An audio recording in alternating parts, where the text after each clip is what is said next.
Leo, my dear friend, good evening. Always happy when you're here, man. And sad when you're not. How are you doing? How is life? How is love treating you today?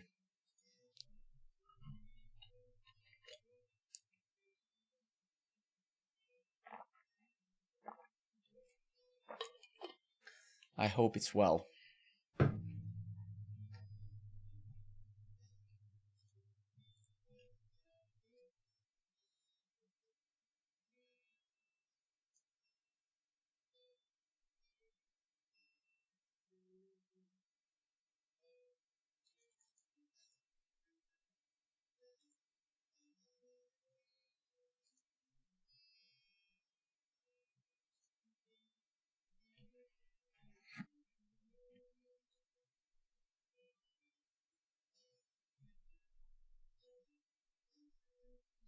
Muted?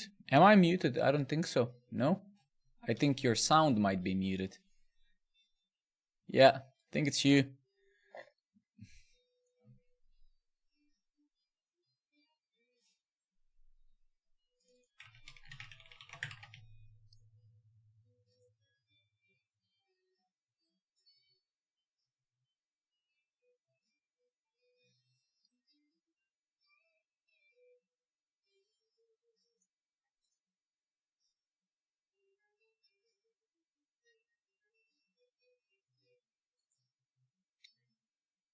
Sub-only chat, no? Is it? No, I don't think so. Sub-only chat, how? Let me... No, I don't think so. Wait.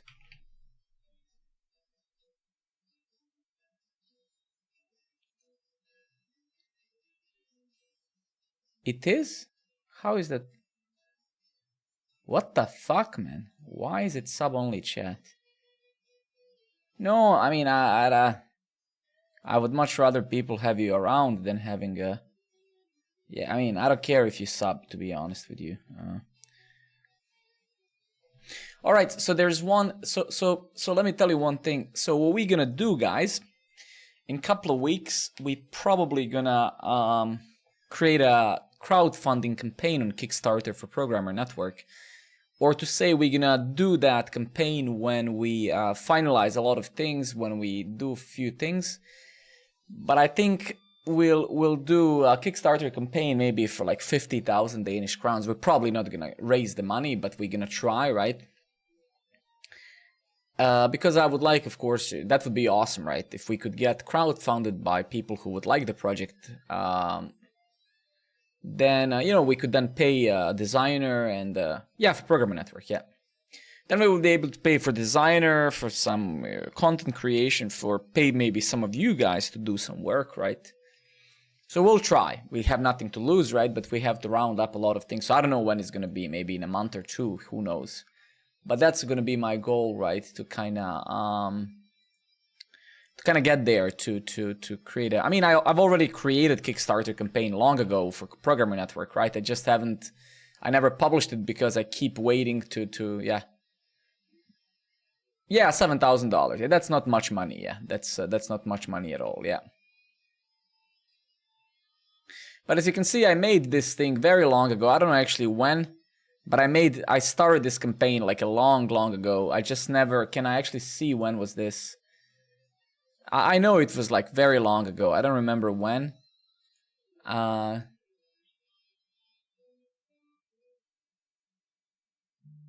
No, I don't think... I mean, I don't need to do anything, really. I mean, I just don't feel yet that the project is... You know, I even recorded this video long ago. I recorded this, like... I don't know when this was, right? But I recorded this video. I'm gonna have to record a new one, because I recorded this long ago. But we'll try that at one point, right? And... you know, like... we'll see, right?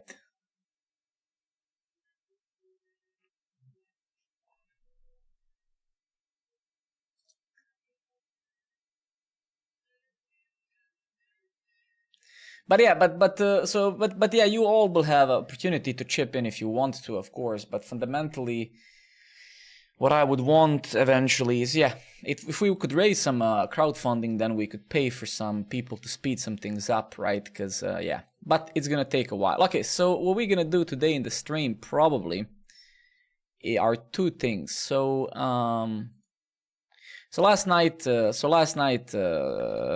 yesterday, I just fixed some issue with uploading images, right, when you're making posts, and that now works again. So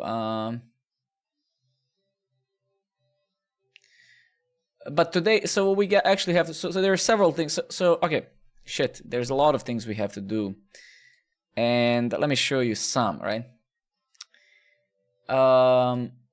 So there are a bunch of things we have to do, right, in the upcoming weeks. A lot of things, and I really wish I had some help. So first and foremost, we need to add these new services, right? So first, two things we're gonna have to do infrastructure-wise. I mean, there's actually four things, but we're gonna start. So first thing is, as you know, I'm focusing on COGS, costs of goods sold. I'm trying to use self-host anything that I possibly can, not to pay for it, right? So first thing we're going to have to host, well, actually there's another thing. So first and foremost, I have applied for Customer IO startup program. This is a tool that we use at Dream Data. It's automation tool for email. It's the best tool out there.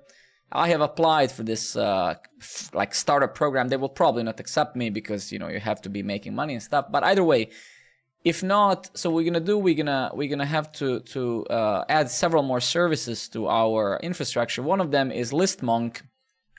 And ListMonk basically is a self-hosted service for sending emails. We'll still have to use, you know, probably AWS SaaS, or we're gonna have to use some sending provider. Either way, you know, right now we're using. And why? You're probably wondering why the hell this? Why do we need this? Well, one thing, the reason why many people never log in into programming network is that we don't have something that usually product managers, they call external bumpers. So we're not really, I'm never sending you any emails, right? I'm never sending, so if somebody leaves a comment on your post, you never know, right?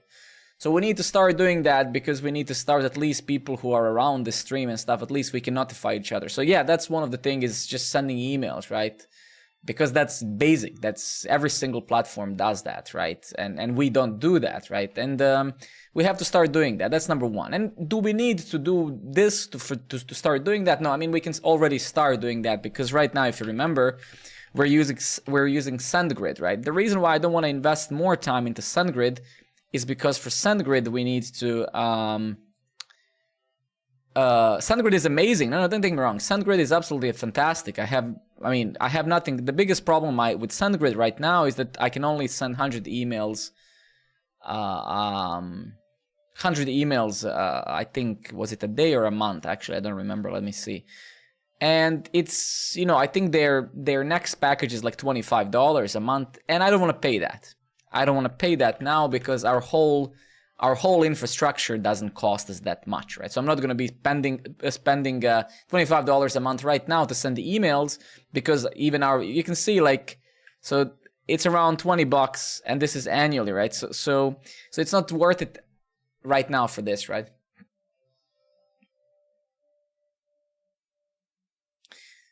So Cedric, the main reason why you don't want to, there's only one reason, really, and it's an amazing question. The only reason is that it's very, very difficult on the internet to build up trust amongst email servers and DNS servers, right? So when you start sending emails from your own SMTP or your own whatever, the chances that you're going to get blacklisted are incredibly high, right? So the main reason why, fundamentally, the main reason why services like Amazon SaaS, people actually don't understand how criminal these services are, right?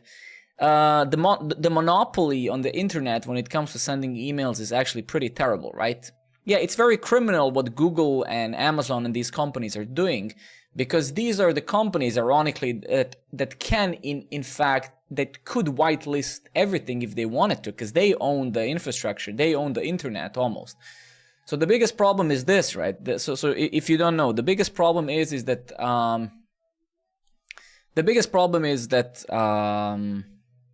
you need to build up the reputation amongst the DNS servers and basically before they stop, right? Blacklisting you, right? And when you're using services like Amazon SaaS, SendGrid and stuff, they have the IP addresses, they have the dedicated IP ranges, which are generally well trusted, right? So the only reason why you're not having your own SMTP is because instead of you sending shit from your own domain, your own network, they're doing it on behalf of you from your domain, right? So that is the difference. Are you going to use React email for your emails? I don't know. I don't think so. No, I don't need this. This is a different subject. React email is I don't need the emails, right? That's a different subject entirely.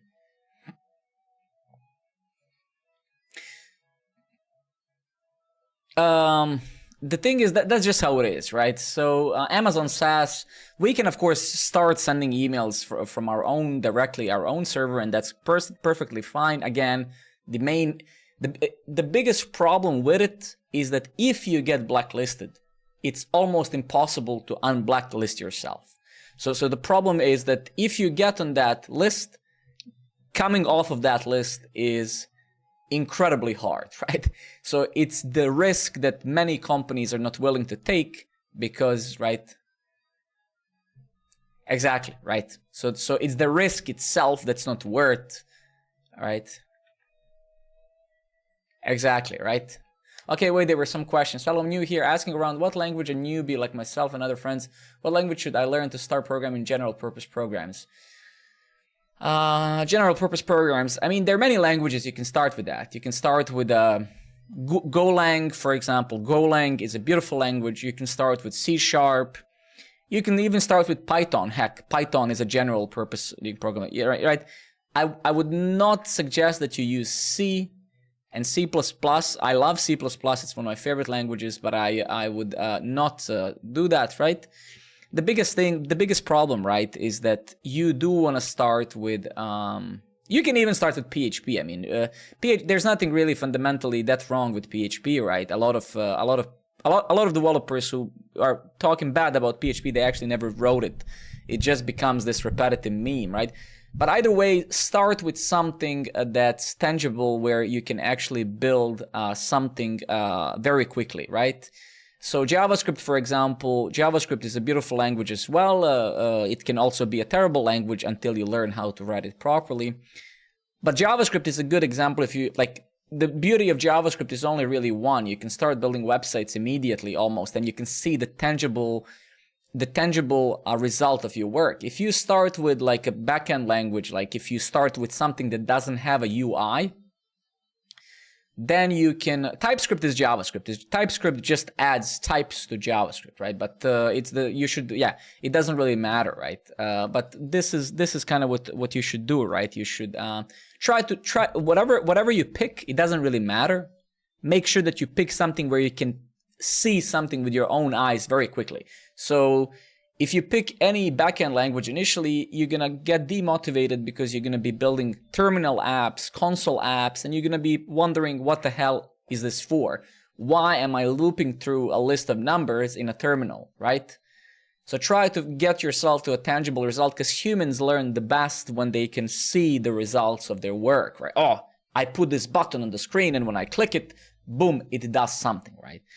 This is where I worked at Technical University, at DTU. I worked as a mentor for 5.5 years at the boot camp, so I have enough of teaching experience to give myself the competence label, if I may, to tell you that this is what many schools do wrong. They focus too much on things that don't yield any concrete results on your screen, which makes a lot of people just instantly hate programming because, man, I'm just looking at these numbers and I'm looping through the list of integers. What for, right? So yeah, I wrote Laravel literally 10-15 years ago, and back then it was an awesome way to build APIs, right?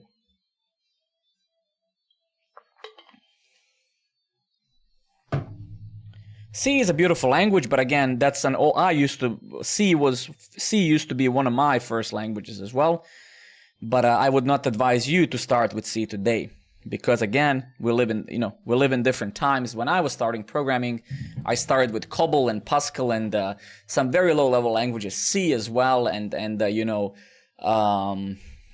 you know, Perl and you know, many other languages. I would not ever advise anyone to do that again, because times are very different today, right? And there's really I even wrote Haskell, right? So I would not do that again. No. You know, I also used to kind of write Qt when I was a lot younger. I used to, you know, this is what I used with C++, right? So basically, let me tell you a little story, right? So when I was very young, right, I wrote C++, right? And when I wrote C++, when I matured a little bit, I had exactly the same problem that I'm talking about now, right? I was a little bit bored because I was building kind of low-level code for the Windows, mostly using Win32 library, right? And then I got bored and I said, fuck, man, I need to build something to see with my own eyes. And then I started using Qt, right? And I was building user interfaces with C++ and Qt, right? So that's why I'm saying it's so important to build something that you can see, right? So even if you would start with C++, let's say, I would instantly tell you, you know what? Instantly add Qt there. Build something tangible, right? When I write this piece of code, let me connect it to some button on the screen, and then when I click it, so it doesn't have to be web, right? It can be C# as well, it can be .NET, it can be really anything. But no matter what you do, build something, right? So you can see it and operate on it and stuff like that, right? Yeah, okay, so guys, so yeah, but I just wanted to, so we're gonna have to add this service most likely. We're gonna need image classification API, and this is what we're gonna do today in the stream. So what are we gonna do? We're gonna start using this NSF WJS, which basically, why do we need this? We need it because we need it because, yeah, I want to make sure that malicious people don't upload porn or any other type of images to the platform, and we need to auto filter that out before it ever gets to the platform, right? So that's one thing. And shit, I mean, there's still UI things that we didn't finalize. So yeah, I'm a little bit reluctant. I'm a little bit stressed out by the stream as well, because we've been doing this UI shit for so long, right? And then I know that people are bored, so I don't want to pressure myself. So I mean, we still have few UI things to fix and stuff. So I'm not sure, right? UI is so hard, man. I mean, I can build a fucking Google infrastructure, but UI and UX is like, it's just so hard. Because that's why if I could pay for a designer, man, or make my friend Daru, you know, right? It's just, yeah, I know that we are all bored from the UI in the stream, and I am as well, man. I am. It's just, you know, you know, it's just, yeah. But, so yeah, I just want to give you a little bit, yeah, switch this, yeah. So we're gonna have to, and wow, and actually there's super one awesome thing, so basically what we also gonna do soon, right? What was it called? Linux, exactly. So another thing that we gotta do, right, is, where did I put it? This list just keeps on growing, man. But yeah, let me show you. So the thing is Bexy, the problem is Bexy, that the API and the backend that I wrote is very stable, right? So I know that you guys are waiting for the backend, but our backend is actually very stable, right? So, and it works well. So there's very little to do there. That's the problem, right? Because backend is fairly simple in general. It's very technical, very well defined. I need this query, or these queries, or these services. So when you're designing a backend, right, it's very, very, very, I'm not going to say easy, but I'm going to say it's very sequential, right? That's why our backend is like, I mean, our API almost never breaks, right? I don't remember, because when I do backend, I know exactly what to do, and I'm very good at that. But when it comes to UI, man, it's so hard, and not even UI, it's both UI and UX. It's like there's no concrete way to do UI. You can do it in 5 million ways, right? Then we do it once, then we do it again, then we do it again, right? And so yes, so we're gonna be using Cloudflare Workers AI for AI, and Yeah, it's a process indeed, but it's so hard, man. It's so hard as a single person because I have so little time, right? If I had the privilege to do this project full time and I can stream 10 hours a day every day, then things would be different, right? But I can spend 5 to 10 hours max every week on this, right? And so much of that time goes into UI, like almost all of it, right? Because I'm like, let's try to put this here, let's try to put this there, let's try to put this here, right? So yeah, so just lastly, before we start coding today in this session, so yes, so as Rebecca as Spam TV said, yes, we're going to be using probably the Cloudflare Workers AI. I read this actually on their blog, and we're going to need this for some text classification, more specifically for several things. So when you, for example, share a thought, I want to decipher based on text. I want it to classify what tag does it belong to. So there are some of the things, and this is going to be pretty easy to implement, but it's actually super nice. It's easy to implement, but I don't know how much it's going to cost, because as you can see now, it's in beta, so it's free for now. But on April 1st, it's going to, yeah, and they have these super strange tokens and stuff.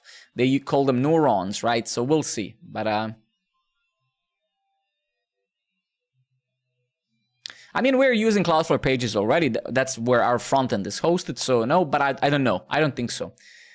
Raphael, my friend, hi there. Storm, good to see you again, man. But we'll see. But this is kind of the plan. So, and of course, we're still missing this service here, right? I mean, this is our infrastructure right now. Unfortunately, I still haven't finished our task scheduler. And I mean, we have almost finished it. I just never deployed it, right? But if you remember, we're going to use bullmq for that, for start. And yeah, so there's, I mean, I love it. This is the type of work that makes me excited, right? But none of this matters without UI and features in the UI, right? So all of this is invisible shit. This is the stuff that doesn't sell. This is the stuff that doesn't make people come back. Oh, I can get notified of something. Wow, so original. I've never seen that before, right? So that is the thing, right? These types of things are something that I sit and do them like super fast and stuff. It's just there's other things, right?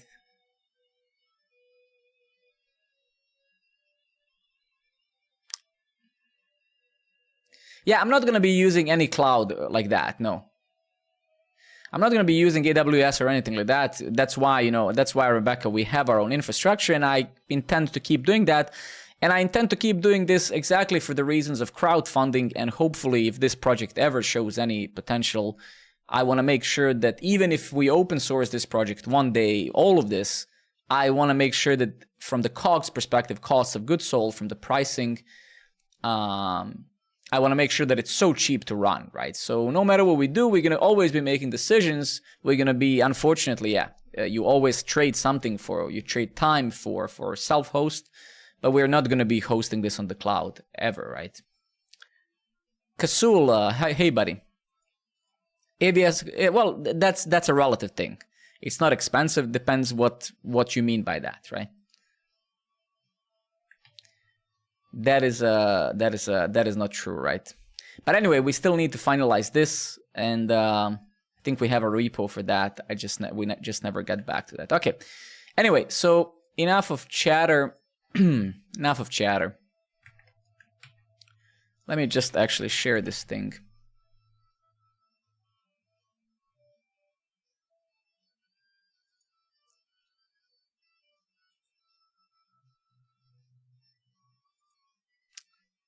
Vlad, I love you, man. All right, so I'm not going to be obviously doing infrastructure. I'm not going to be adding this Docker image now to my infrastructure, because these are sensitive things. I cannot share my stuff. But we're going to do this today here, right? So what we have to do, a Docker REST API for NSF detection. So what we could do though, I mean, again, like, I don't think you're thinking, I disagree with you. I mean, what is expensive, right? I mean, time is expensive as well, right? Every single abstraction of the cloud is going to cost more, it's true. But there's nothing more expensive than paying for people, right? So that's why I say expensive relative to what? Expensive relative to hiring a senior DevOps engineer? I don't think so. Expensive relative to not paying anyone and spending your time, which might be worthless, then sure, right? But for every single thing that you don't solve by other product, you have to build it yourself or host it yourself. So that's why it's a very sensitive thing to say, right? Like, you cannot say it's cheap or not cheap, expensive or cheap relative to what, right? There's nothing more expensive than salaries. Paying people salaries is very expensive, right? So that's what the cloud solves. Cloud solves the side effect of products. Nobody cares about your hosting or your stuff. These things don't produce value to customers. No customer comes to a website and said, wow, look at this hosted website. It's so well hosted, right?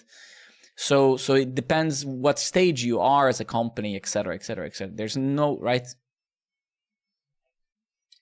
You cannot expect to get the, and not to mention, right, that a lot of these providers offer services that's almost impossible to self-host. Like with GCP, you have BigQuery, Vertex AI, cloud storage, etc. All of these things, hosting this, paying for graphics cards on dedicated machines, etc., etc., right?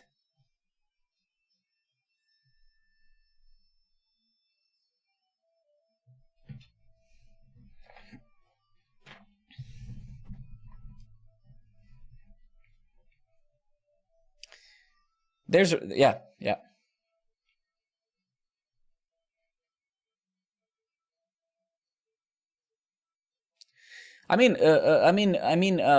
Daily code. I've been every single company I worked for past 16 years has been using the cloud, including this one where I'm for more than 3 years. We are GCP partner, right? So you're not the only one here who's used the cloud, right? And it would be a ridiculous thing to say, right? So there's a reason why major leading companies on the planet use the cloud, right? There are so many reasons that overcome all the other reasons why they wouldn't want to use it, right? So again, these are very shallow arguments you're making. Expensive, cheap, these are relative terms, right? So I'm sure that you can make your point in some way, but you have to make it. That's not you're basically not making any argument there, right? You're just saying things, right? Okay, anyway, let's get to business. Okay. So where is the plan for today? Somebody asked. So what we're gonna do today, a little bit of backend today. Not gonna be doing UI today. So this is what we're gonna do. So our rich text editor, our TipTap, right, has image upload. And that works, right? Let me just visualize it for you so you understand what we're doing, right? So right now I can go and write an article, right? And I can add an image to this article, right? So basically, if you remember my TipTap rich text editor, I've built it in such a way where it takes these extensions as props. So different types of instances of the editor support different things, right? If I go back here, you can see here we don't have an image. So in simple words, in some places of the product we are supporting image upload, and some we're not. And I want to basically be able to just, as I can already in the UI, just enable image, for example, for any instance, but I also need it to work automatically for every resource in the API. So in simple words, whenever I send an image from any instance of the frontend, it should work out of the box, right? That means that we have to generalize some logic in the API so that works. And I'll explain it in a second a little bit better. This image is from hacker movies from the 90s, Angelina Jolie and Zero Cool, hackers movies. Tim, good evening, buddy. Okay, so we have the TipTap, right? And it's gonna hit our API as it already does. And we're gonna have, and this all of this we already have right now, right? And then it's gonna hit slash, I don't know, articles, you know, as it does now, post. And this all works right now, right?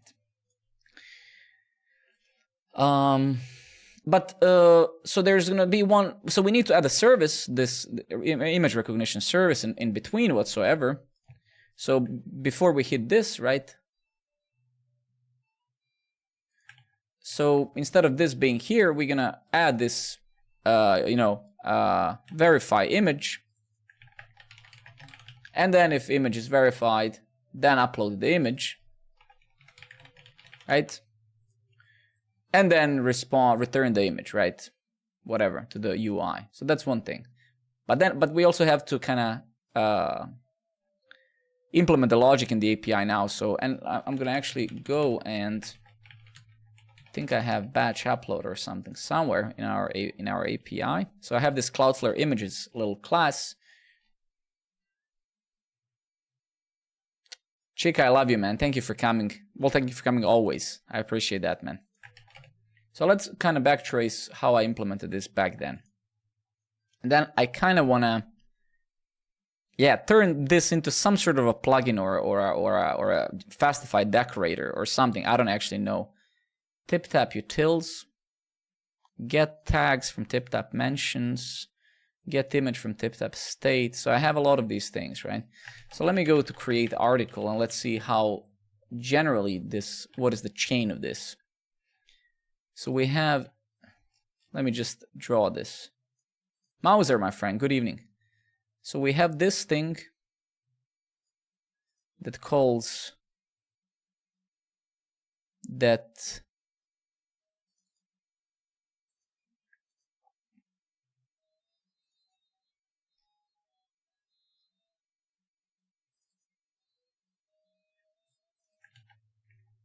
Cassie, my friend, good evening. Good to see you, dude. So we have this function that then calls internally these functions. I just need to memorize how I did this.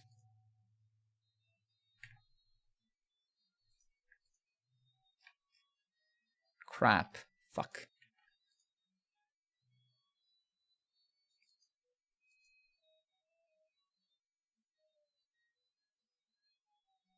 I mean, honestly, I think I already have what I need. I think I actually already built that. I think that's the whole idea. So I think every single time when I want to support an image for a specific resource in the API, this is really what I have to call, right? And I can kind of give you a little bit I can give you a little idea, right? I'm not using any cloud. I'm just using a dedicated Hetzner server. Well, actually, that's a lie. I'm using Cloudflare images. That's the only cloud stuff we have, because self-hosting images is not good.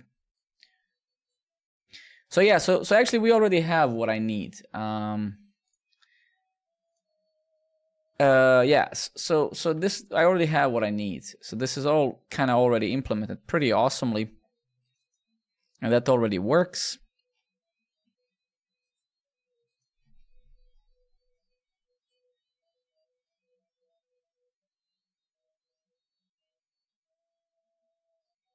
Get content with images. Yeah, I also like the name, kind of. Yeah.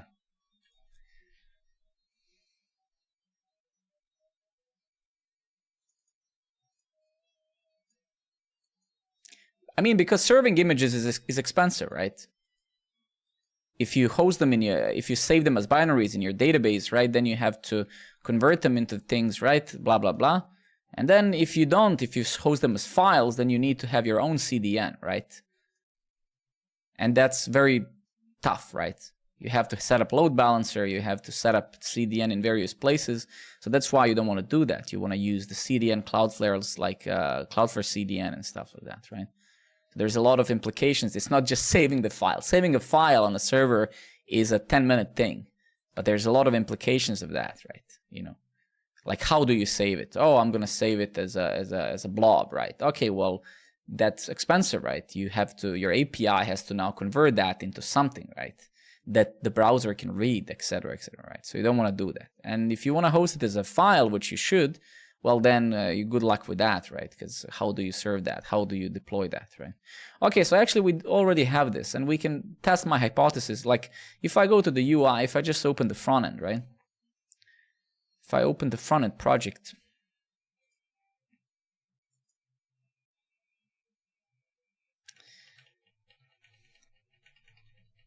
I mean, Spam TV, you said you're young, right? You're pretty young, right? So don't say these things as something negative, man. I mean, we're all learning every day, right? So I mean, these are not. You're always gonna spend, right, X hundreds of hours, and then one day you're gonna spend 20 minutes because you're gonna have experience and knowledge and stuff like that, right? So it's pointless to right. That's we're literally paid to spend these hours, right? So don't. It's kind of silly to primitivize or simplify these inherently complex things as like, oh, it takes time. That thing that took you 20 hours to do on AWS would take you 250 hours to do manually, right?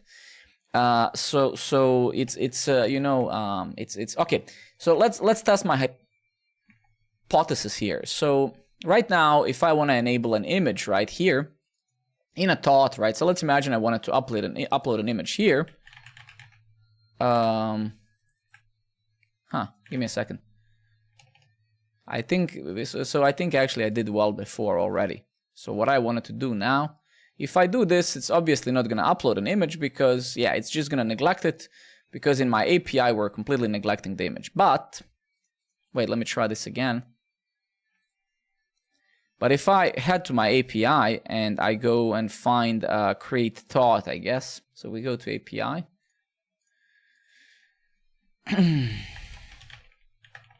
Or something like that. I assume that's how I named it, right? Yes. Shit. Okay, no, that's actually pretty fine. So I think the only thing really that I would need to do is grab this piece of logic that I made there.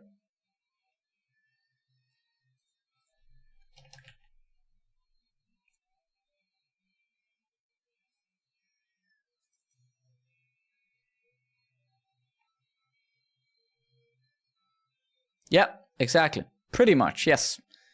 TipTap utils. Do I have this reference here? Yeah, beautiful.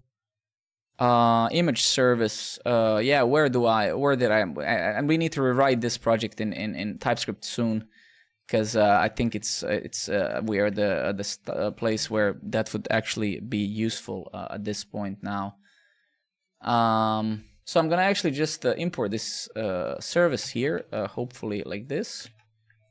Is that going there? Yeah, image service. And we pretty much gonna do what we are doing. Ah, shit, man. Thank you everybody for your follows. Create article. Yeah. So this what we also forgot. We need this for for proper validation. I'm gonna do this here. Yeah. And now the content itself is this content here. So we can basically just omit this, right? Yeah. And that should be it, right? So our utilities are doing what they're supposed to do. Basically, we're just extracting this. We're extracting tags and the image from the rich text data. This very rich. You can see the payloads that are rich text editors send. So if you're wondering what the hell is this guy doing, this is too complicated for my brain. I'm not as intelligent as he is. I'm just shitting on you. But right, you can see that basically whenever you send a rich text data using TipTap, right, we're basically essentially sending bunch of these objects which has leaves and nodes, and basically they describe the rich text editor data. And then when we call these utility functions, right, from the TipTap utils, what we're basically doing is we're extracting certain things. So as you can see here, get tags from TipTap mentions. So here we need to get the tags from this data so we can store them in our database. And then the same goes with the images. Images, this logic is a little bit complex, right? I need to get a blob. I need to get the base 64 image. I need to convert it to a buffer, etc., etc. Then I have to check, hey, is this, already, is this an update? Is this image already on the CDN or not, etc., etc.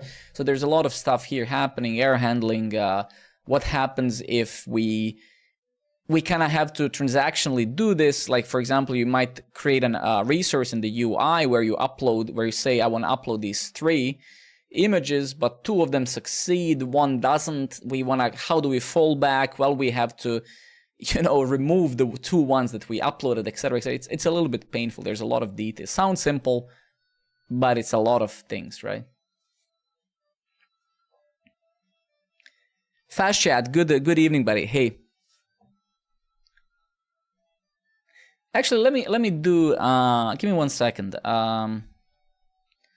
Because Streamlabs. I think. Give me 1 second. How do I use this product? I'm actually gonna. This is not an open source project fully, but there's a bunch of open source stuff. Actually, yeah, that's my private GitHub. But let's add.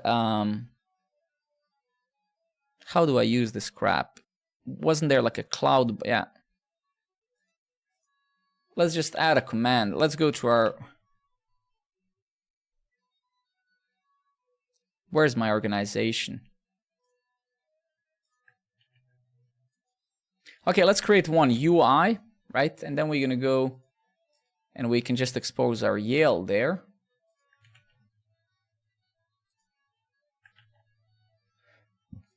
Okay, and then there's GitHub already, right? Which I can edit.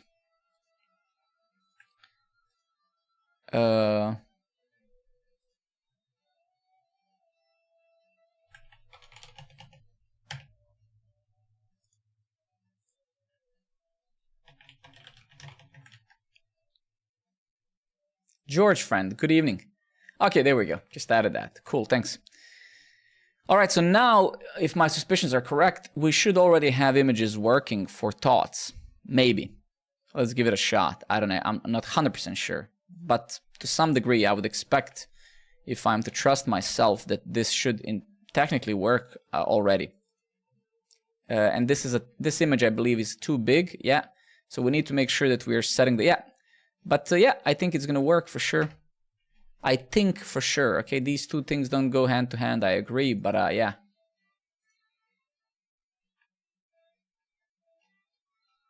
Yeah, it works. There we go. Okay, so basically what I was drawing, I did already before. So I kind of beat myself to it. But yeah, so basically now you could say, okay, now we're supporting Ola Crane. Good evening, buddy. Good to see you again. Thank you, man. Well, thank you for being here first and foremost, and then the rest, the sub and stuff. Okay, so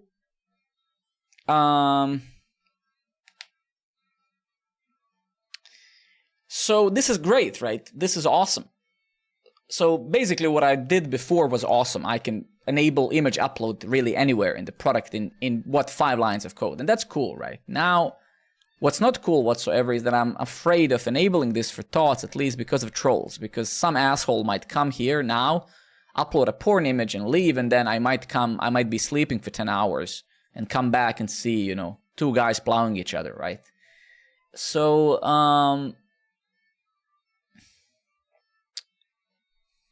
yeah.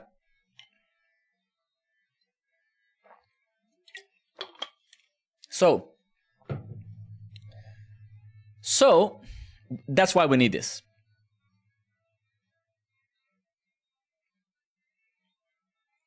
That's why we need this.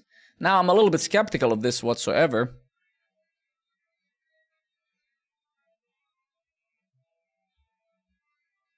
GitHub sponsors? Oh, I actually forgot about that. GitHub sponsors. Where is that? Where did you find that? You're actually right that we have that. I'm sorry for interrupting myself. Ooh, yeah. We do have it. Yes, here it is. Yeah, but some of this stuff is not for regular folks. This is for companies and stuff, right? Whoa. I would much rather say spam. Don't spend your money yet. Wait for the Kickstarter, right? Still a badge on your profile. I mean, go for it if you want. Go for it. Why not? Okay, so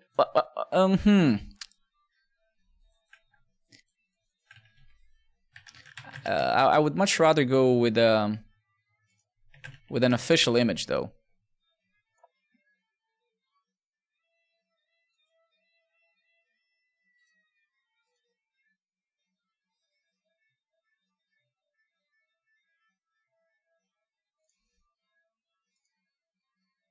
Docker REST API for NSF detection. This is literally the feature we need. But judging by this, making a technical decision to use this feels a little bit. Yeah, I'm not very convinced. This hasn't been really updated in a while. I guess maybe there was no reason for that. I'm not sure.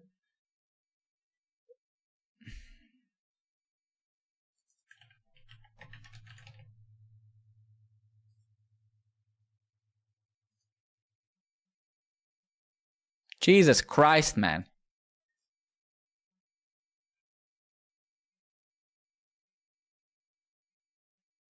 Will you be watching the day 2 React conferences? Yeah, I don't think so, my friend. I don't think so. I usually it would be cool, but I don't know if I have the time. I don't even know that there was a React conference. React.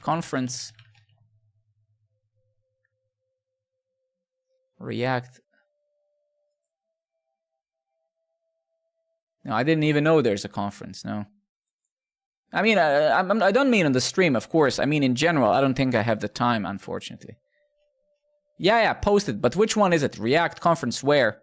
I didn't even know there was one. React Summit. Is this the one?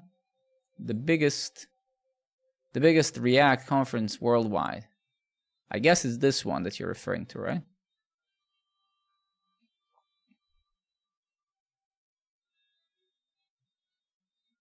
reactconf 2024. This one, I guess, the shit that I clicked on, yeah. Nevada is in the US.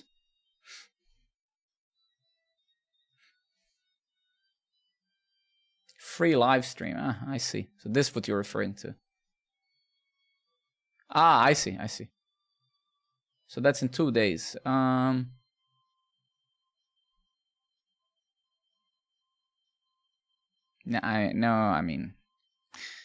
I don't think so, man. I don't think so.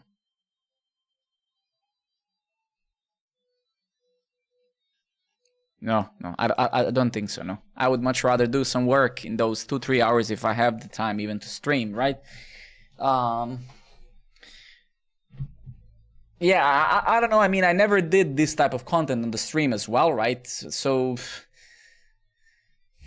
I don't know why would somebody watch this with me and not on their own. I mean, especially because, I hate when people react to things because it's very annoying. They keep interrupting shit and pausing, and I don't like that. I'm not a fan. If I watch to watch that, I would watch here on my own, right? And then I would just watch it on my. I hate when people interrupt shit. It pisses me off a lot. These people who react to others. It's like, dude, come on, let the guy just say 3 words before you click. Like, you don't have to so emphasize your opinion. Based on right. All right. Anyway, I'm sorry. Let's continue. Okay. So, I mean, is it really possible that there's no other Docker image?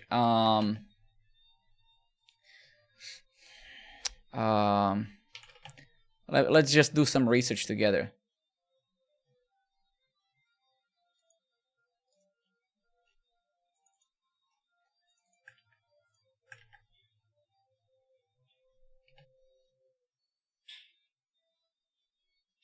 All right, so this looks promising. 100,000 downloads, version 2. Supports pretty much everything that it needs. Is there a verified publisher? No. Trusted official image? Shit. That's not cool, man. Updated 3 years ago. Shit.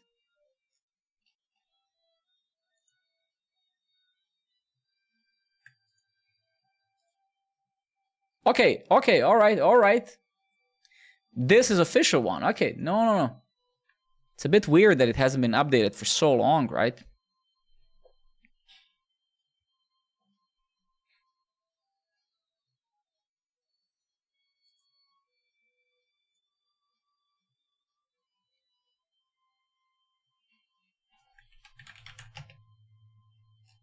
Yeah. This is the one. Sure.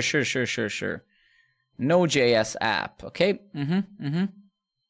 So this is literally what we need. This is the part we kind of gonna adjust for Fastify, right? And I don't know if Fastify guys have built official thing for this.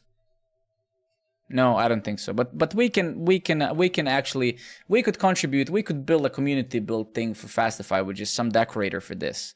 But let's not worry about that yet. That's super premature. Okay, tags. Let's just research this. 3 years ago. Let's check the digest here. No, I mean, things not being updated, right, can mean many things, right? It can mean that there was just no reason to update.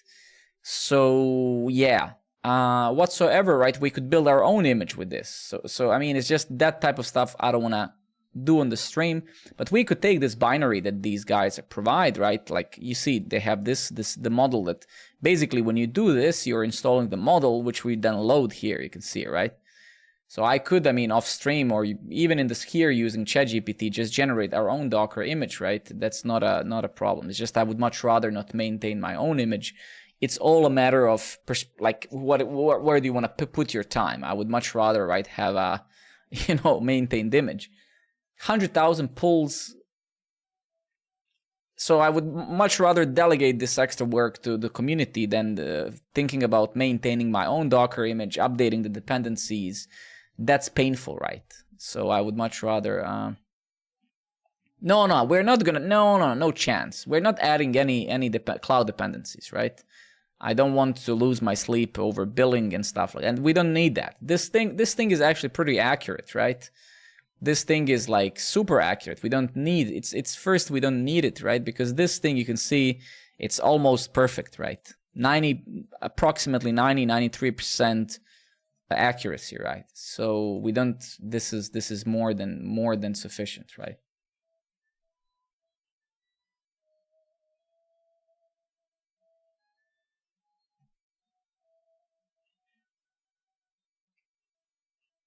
And this is basically what we really need it for, really. I mean, for all of the categories, right? Okay, of course, what we could do, we could literally just start installing this in our API, right? So we could literally forget all of the Docker stuff now, and we can, I don't know the implication of that, right? Because when we call this, I don't actually know what exactly it loads, right? So when we, actually, shit.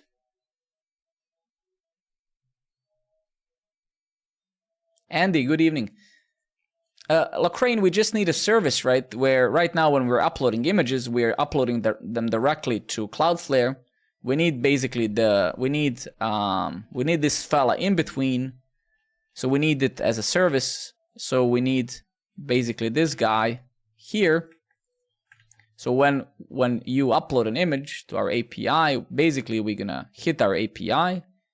We're gonna validate the image. We're gonna basically ensure that it's not pornography, whatever. And then we're gonna upload it to Cloudflare, and then we're gonna get back to the UI, right, with the URL, right? And this is very important for me, because if I'm gonna now start kind of enabling image upload on all places, which we already have, I really need to have peace of mind, and if in case there's some trolls or assholes out there, right, that we safeguards ourselves against those, right? And this is... Yeah, I mean, of course I would ban them, right? But I might be 10 hours before I see that they uploaded one, right? Well, this service does that. This service is this machine learning model will figure out if the image falls into some of these categories, right? That is what we're discussing here, right? This is the machine learning model. You have several models that classify these images, right? So if somebody uploads a pornography, then you would basically say, hey, this is a pornographic image. It's a no-go, right? And I would probably ban the user automatically. I don't think it's about legality, right? I don't think it's illegal, but it can harm your product a lot, right? Imagine a kid comes and sees that, right? That would be unfortunate, right? It could leave. So it just makes the product a very kind of yeah, you know what I mean. Imagine you come to a landing page. There's a pornography, right? That would not be very kind of cool, right, to see. The thing is, I mean, it can be illegal, but it cannot be illegal to me, right? I cannot be. I can only be responsible for not removing it in a reasonable amount of time, right? But I cannot be responsible for someone else's action of uploading it. But you're absolutely right that yeah, you have to act, right?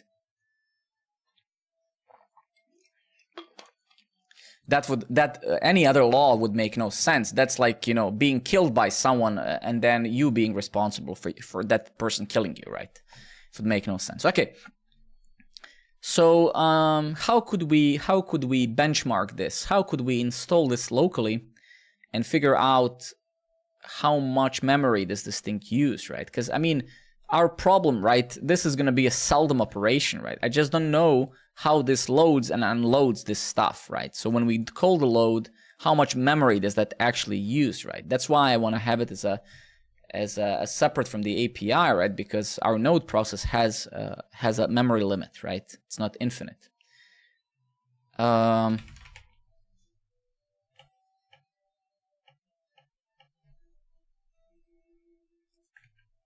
don't think that image size matters. I think this has to load certain.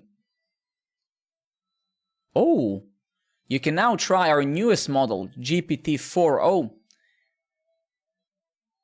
It's faster than GPT-4. No, I'm not worried about memory spam in that sense. We have 16 gigs of RAM on our infrastructure, right? If I install it as part of my API, as part of the single service, then I'm worried about memory, right? Okay, let's try it out. I guess I'm trying it out already. How much memory does the native model takes?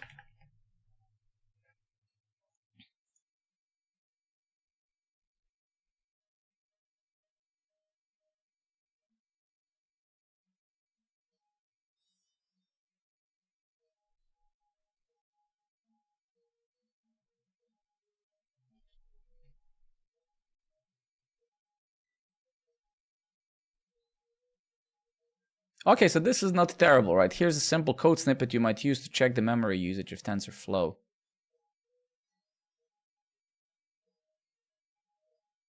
I don't think that anything is better from OpenAI right now.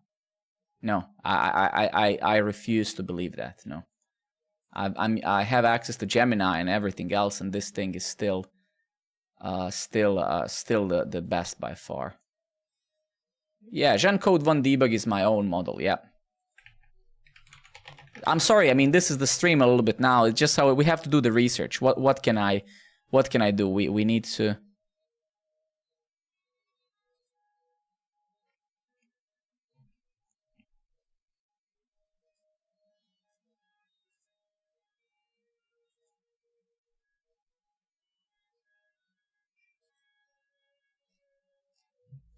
Where did you get this information from about memory usage?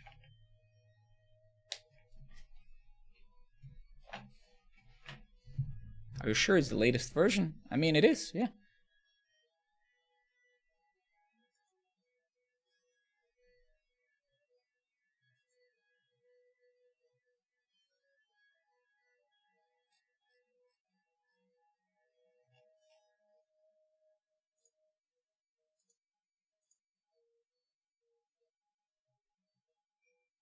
I mean, this thing can search the web as well, right? This thing can search the web as well. All right, so I mean, yeah, fuck. All right, let's give it a shot, right? Let's give it a shot. What can we do? I'm a little bit, yeah. Well, they're not. So they yes, they are. I mean, all of these things that you see here are my custom things, right? But they're not custom in a way that you might think, right? They're not like generative AIs, like, but they are custom in a sense that you prompted them, right? These are all mine, right? All of these are mine. I made these for myself, right? This one helps me with business ideas. this is my coding partner, right? This is when I was learning Go. This is for music theory. This is for my saxophone. I gave it, uploaded a bunch of books to this one. So for sure they're custom to some degree, but they're still super large models. So they haven't been specialized in the things that I told it about. But yes, you can see you have my GPTs. You can go to my GPTs, and these are all mine, right? So yes, absolutely, they're custom to some degree. Okay, shit, man. Yeah, okay. Okay, well, let's try this, right? I'm a little bit worried, but let's try it.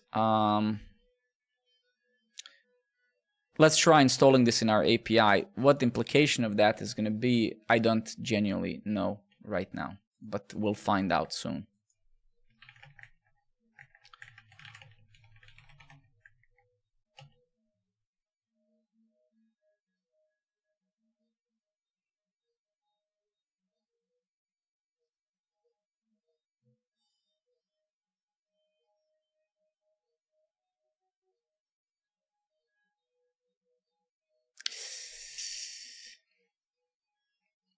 Yeah, I don't know, man. I don't like it, man. I don't like it. But then on the other hand, is there really much of a difference, right? I mean, look, if we logically think about this, right? Right now, I'm adding, let's say 25 megabytes, let's say 50, worst case, let's double it. Right now, I'm increasing memory usage of my API by 50 megabytes, right? If I add this as a Docker image, we're going to add what? Let's say 250 to 300 with the base image, blah, blah, blah, right?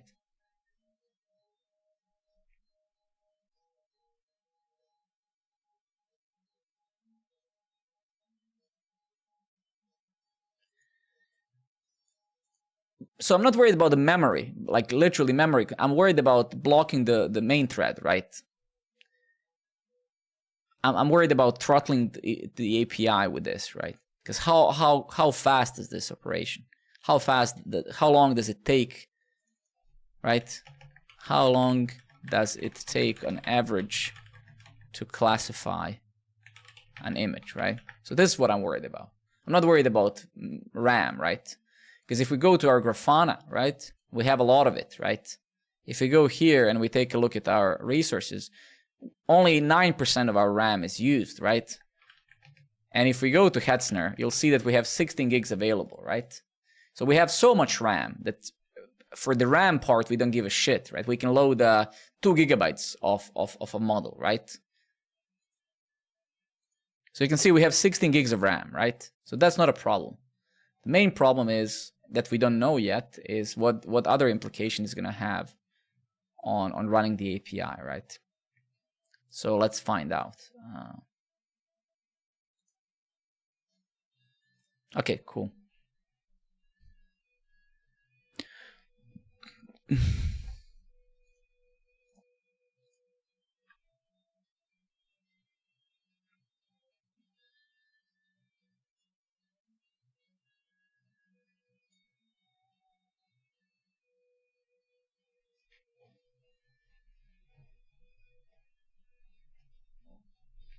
Well, I mean, Mauser, that's what we've been discussing now past 30 minutes, right?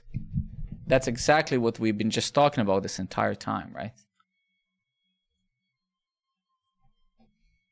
We probably will do that, right? The question is, when should we do that, right? Should we do it now, or should we do it when we see that necessity for that arises, right? It's not about setting up things or not. It's about being pragmatic about things, right? If we install this library and we see that it has no implication on anything, it still works as it should, and there's no throttling or any other thing, then why should we set up a microservice, right? We should be setting up microservices, right, when there's a need for that, right? Because again, a microservice, resource-wise at least, is inefficient, right? But again, let's learn, right? We have to learn before we make such decisions, right?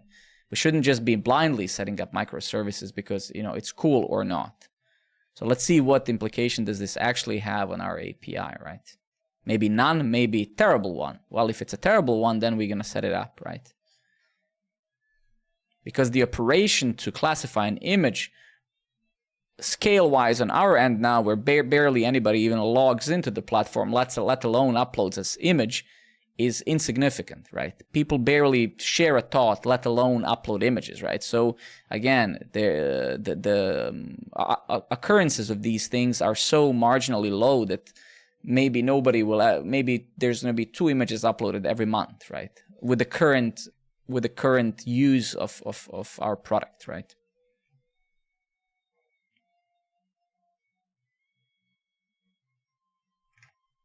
All right, cool.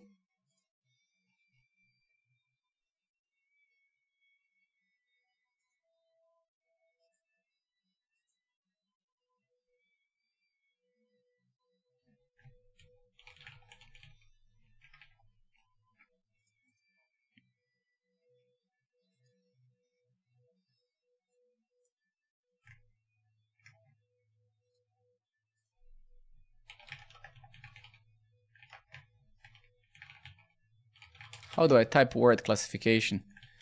I'm very happy that you like it, Cassie. Image classification utils, right? Smaddy friend, I left some comments on these PRs when you get a chance, when you get some time.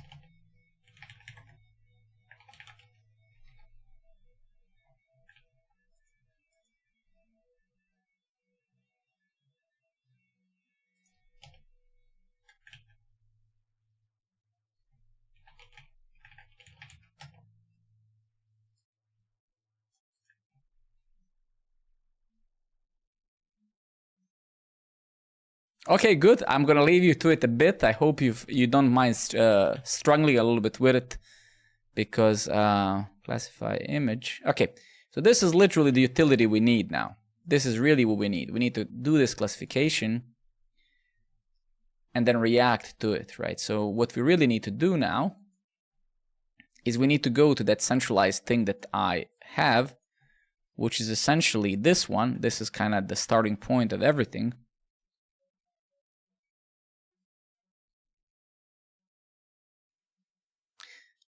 And then before the batch upload, before we try uploading the image to Cloudflare, right? Or anywhere else, it doesn't really matter. Right now it's Cloudflare images. What we really need to do, we need to classify, right? Right. So we need to make sure that images, right?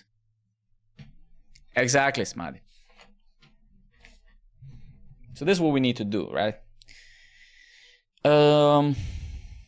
And yeah, so right now we have to take this out a bit. This is gonna returns the data. So this batch upload takes, yeah, we'll see in a moment. But yeah, so I'll actually need to do this. So const is this, right? And this takes, what is this returning? I don't remember how. So this returns an array of images, right? A set of images. We can see here we're just giving this to a set, so we make sure that user can't upload the same image twice, for example, right?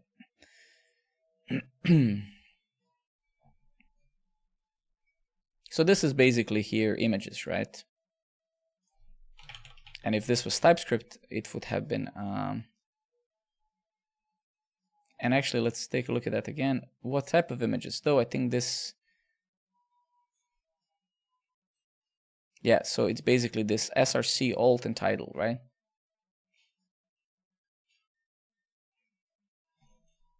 I love you, Leo, man. Thank you very much, dude. Thank you for coming, man.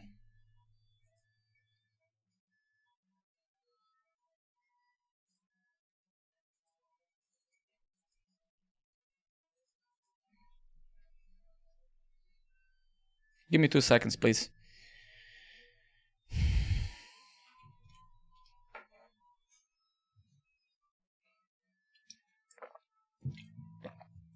All right, so here we just have some variable redeclaration issues here, but these images, let's call this images from TipTap. It's very kind of verbose, I agree, but it doesn't really matter, right? And we will know that eventually, if these images are fine, we'll just get to start uploading them, right? But then here now we have to actually do something else, right? So here we have to call this image classification utils. Was this a public? Let's make this a static, right? Let's just say public, even though they're public by default. Let's just say, oh shit, yeah, we're not in a TypeScript context. Okay, so let's just make this a static, and then here we'll say, oops, what? And let's just export a class instead, and not a singleton, right? Even though shit, we could do that, right? Matty, my friend, good evening.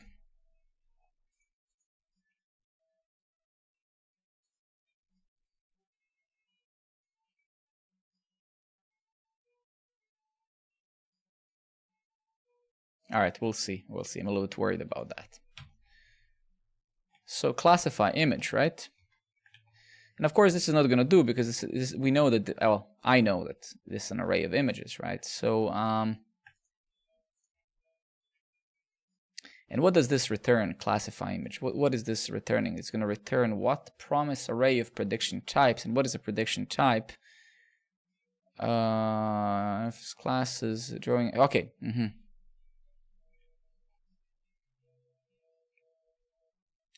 All right, so let's learn a little bit about that, because where is that core lib that we know?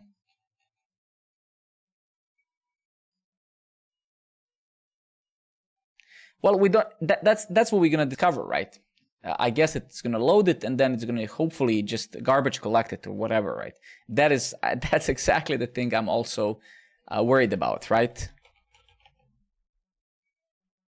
So that's what we're gonna have to see. You're absolutely right, and that's the only worry I have. The only, right? So it would be nice that we load the model once when the, let's say, application loads, and then we just leave it loaded in memory, right? That would be something that, right? Yeah, exactly. So it would be probably useful to load it.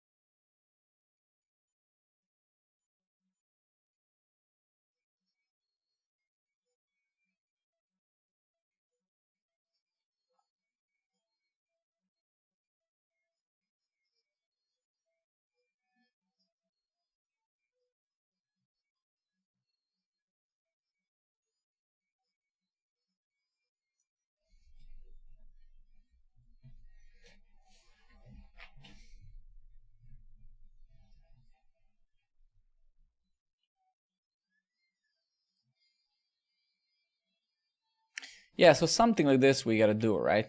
And we'll see, we'll do that somewhere. And I know already that at one point this is gonna be a microservice for sure, right? But we need to get to the point of needing really to do that, right?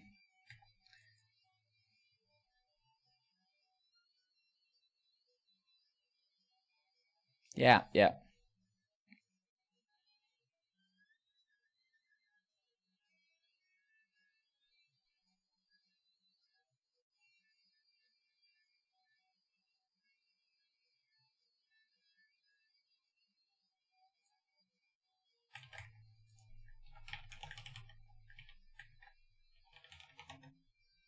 Wait a minute, what did I install? Why do we... Didn't we like install this already? TensorFlow. Yeah, for some, yeah.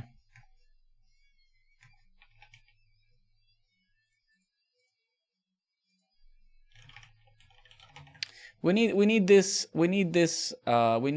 Matty for when I'm gonna enable image uploads in several places, And I need to make sure that we classify them so people can't upload malicious images and pornography and shit like that, right?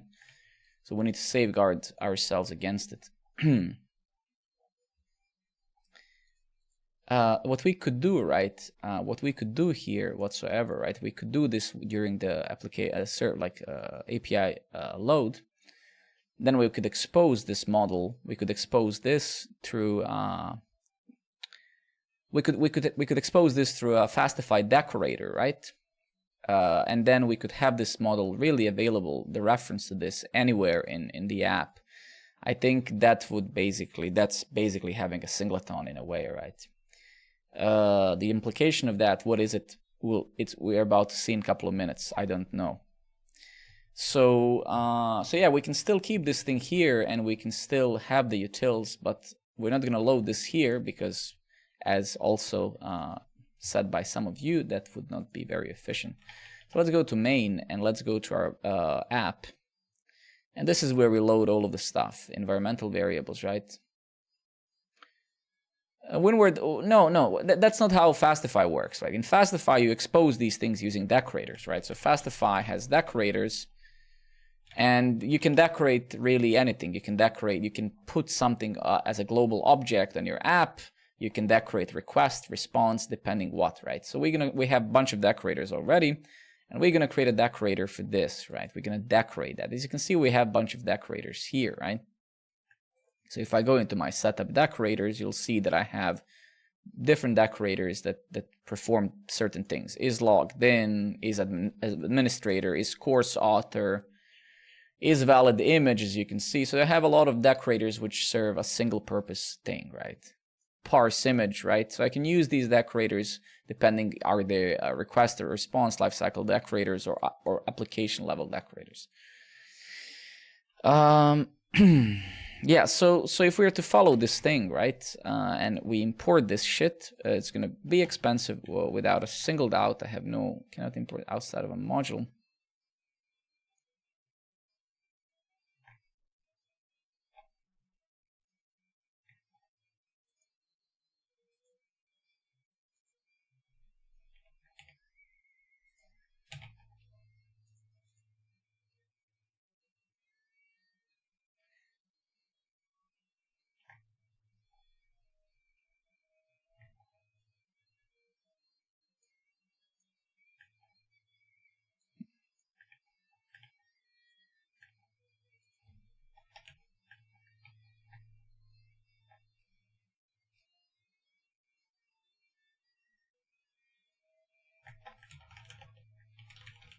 So type is module. So what is it complaining about, really? Very weird. TensorFlow. Yeah, that's a bit weird. It doesn't like something, but we'll see about that in a moment. I'm okay with that.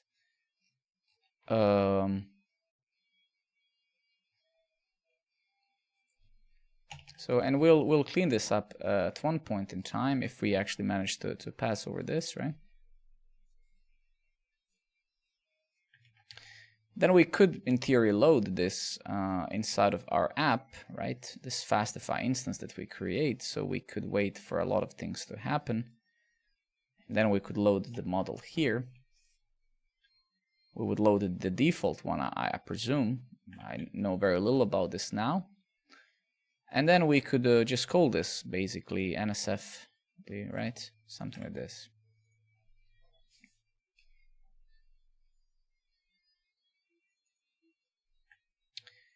And then we could just pass this down to the decorators and then create a decorator, right? Check token blacklist. That's for JVT, has internal access, is meetup organizer. And as you can see here, we could do basically this, right? So what we could say, hey, and create a decorator, basically put this object on the app in simple words, right? So that's really what it's doing. So expose this on app.nsfw, right? That's really what it's doing, right? No rocket science. Pretty much, right? Yeah, Now we have to pass this issue whatsoever because it doesn't like the import here, right? That is one unfortunate thing now. Let's hope we can use this with, yeah.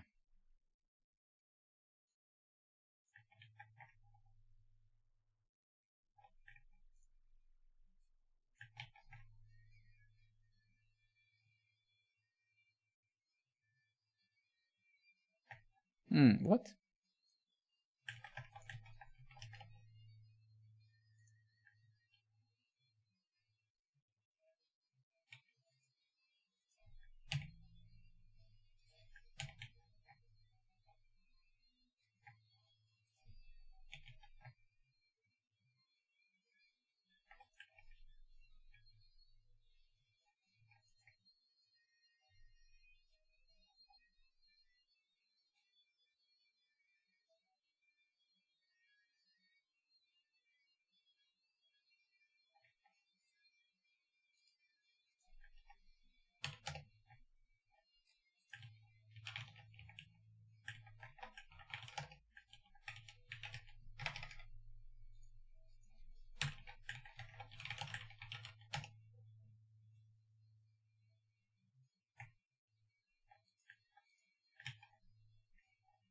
Oh shit, what happened here?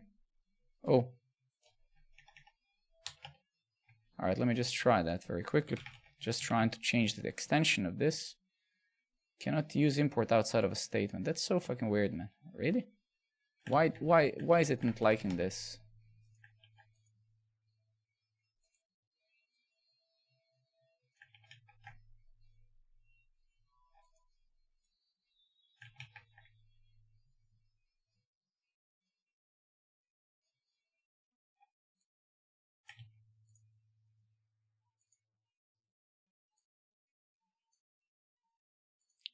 Give me a second, let me take a look at the issues.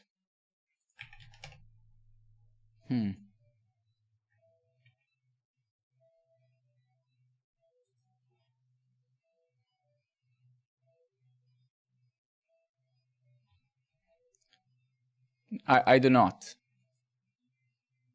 It is type module already. It already is, right?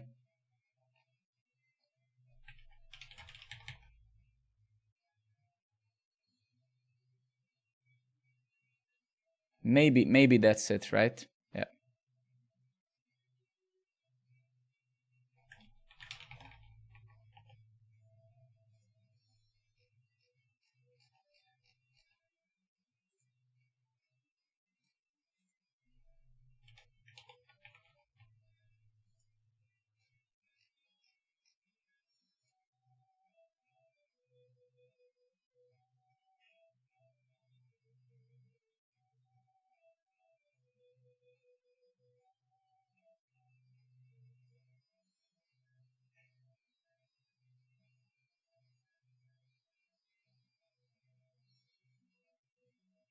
No, it doesn't like that. No. Yeah. Well, this is a little bit. Yeah. This kind of sucks a little bit. I must admit. I didn't expect to be dealing with this arbitrary type of stuff, right? Kind of stupid, right?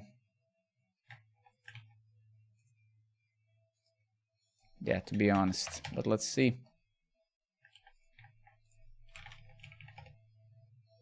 Cannot find module. Yeah, and that's kind of true because I forgot to put it back, right? What the fuck, man? Come on, man.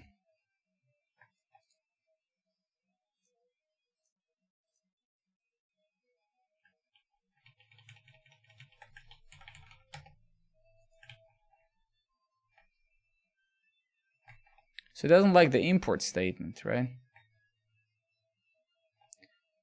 It doesn't like the ESM thing, right? Warning to load ES module, set type module. I think we did that, right?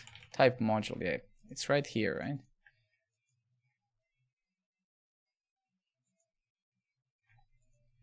Actually, am I allowed to use a require here? I don't actually remember. I don't think so. Can we do this? No, Requires not defined in ES module scope. Yeah, because I'm using like I'm basically using native ES modules, right? So that is the problem. That is the problem. And the question is, how can we import it now here, right, to work with the native?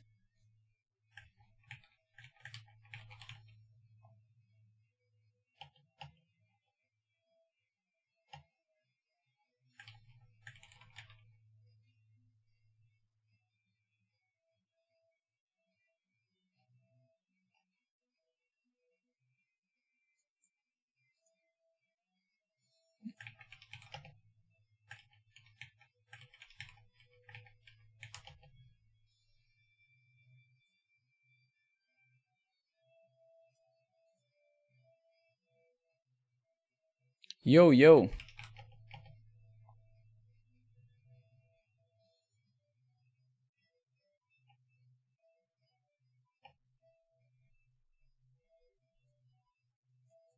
Ha, shit, man.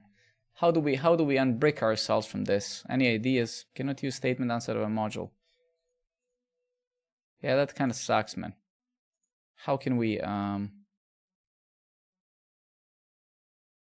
That's so weird, man.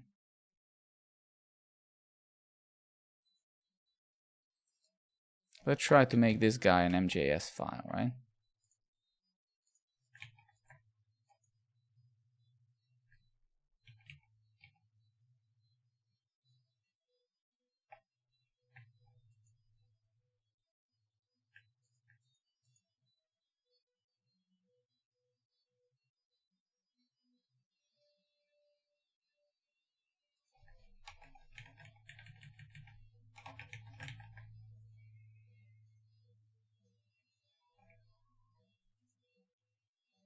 Yeah, but what you mean? You mean like this?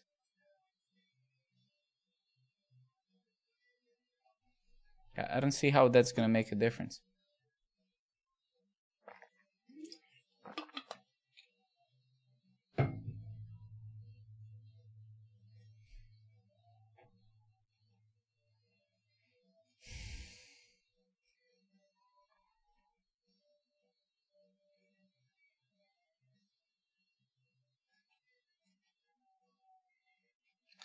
The issue is that, yeah, I mean, I'm using ASMA, right? Module system, the native Node.js module system. So we're having an issue importing this stuff, right? And I don't remember, can I use like a global async and await in my version here? Wait, let's try that. I'm gonna actually try to do something like this.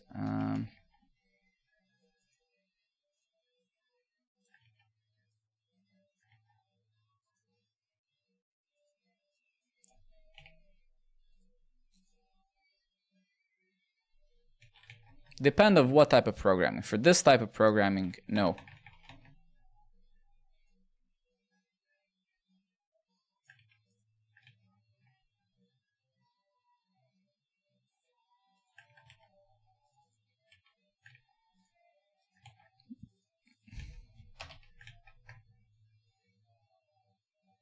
All right, maybe that might end up working. Let's see. I'm not sure.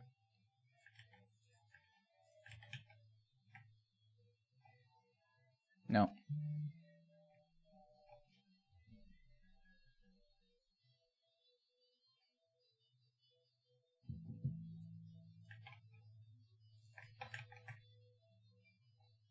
So I mean, it is importing something without a doubt, right? There's no question about that.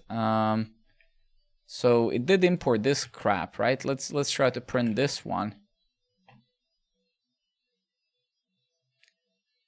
But then something else farts out, right? That is the problem. So what is this?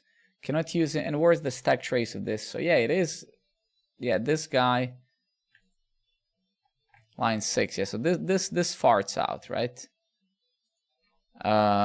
This kind of farts out, right? So why does it fart out though?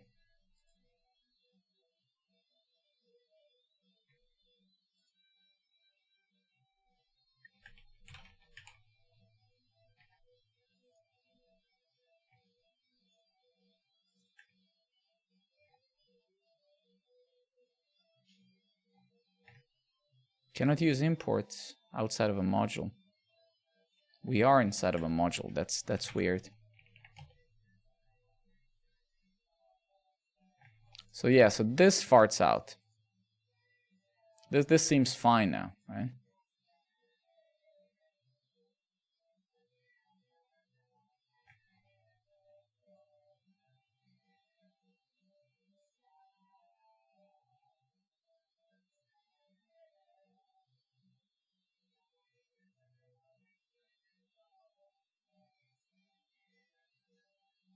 Yeah, it definitely isn't. It definitely isn't, right? The main question is, can we get around that or not, right?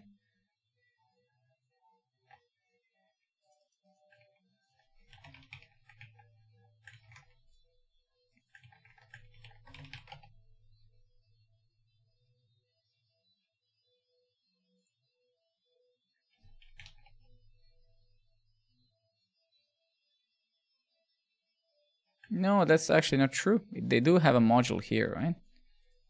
Main this CJS. So it should, in theory, work, I think.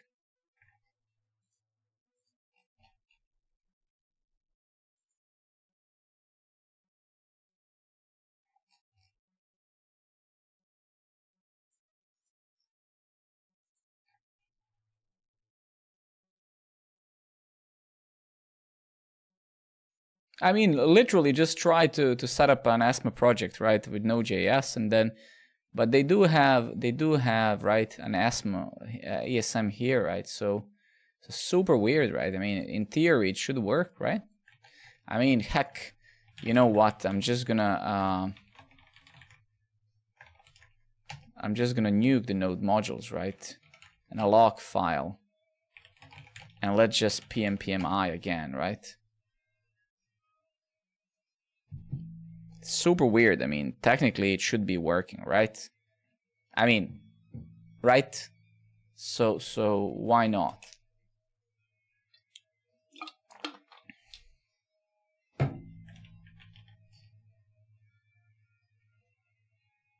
So weird, man. But you see what's actually throwing? Ah, shit. So you can see what's actually happening. So it's failing to import. That's a little bit weird, right? Because it's internally failing to import TensorFlow. But why did I have to install the TensorFlow then? Because you can see that it's not expecting TensorFlow as a peer dependency. It's expecting it as its own dependency itself, right? So that's super weird. Where was that thing? Wait. Yeah, that's a little bit weird. Wait, there's something wrong with yeah, here it is. So if we take a look at tensor, oh no, TensorFlow is a peer dependency. Okay, version 4. And which one did we install? 4.19, right? So that's okay, kinda, I guess. And this guy expects, I guess, yeah, that.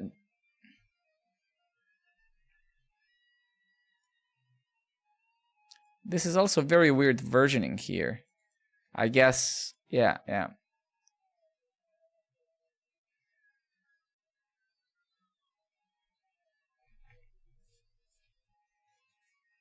So weird, dude. So there's some weird dependency resolution here or something like that, right? So this guy is trying to use a peer dependency of my project, which is this guy, but since we're using ESM, it's probably having a hard time importing it or something like that, right? So fucking weird, man. Module wrap, load.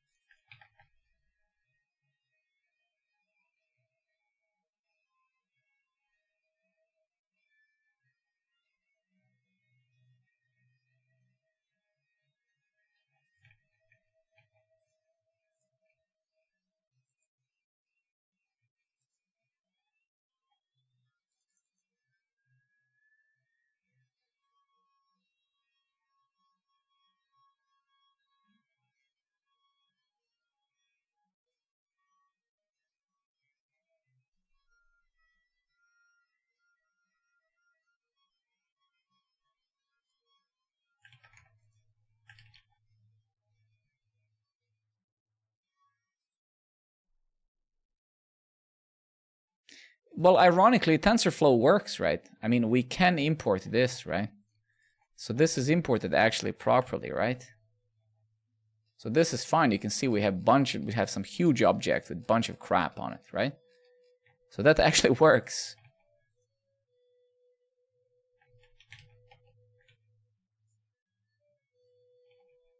But this guy that we are importing here,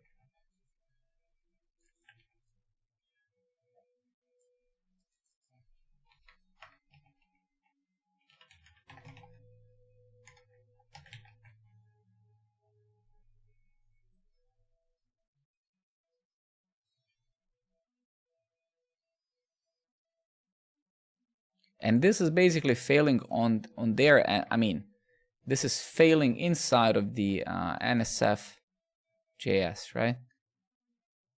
So it's failing when they...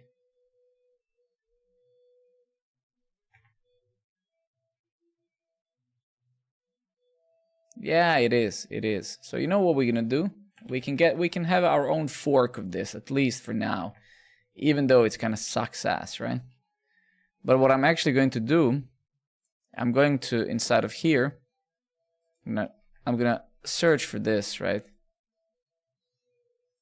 There must be importing this somewhere.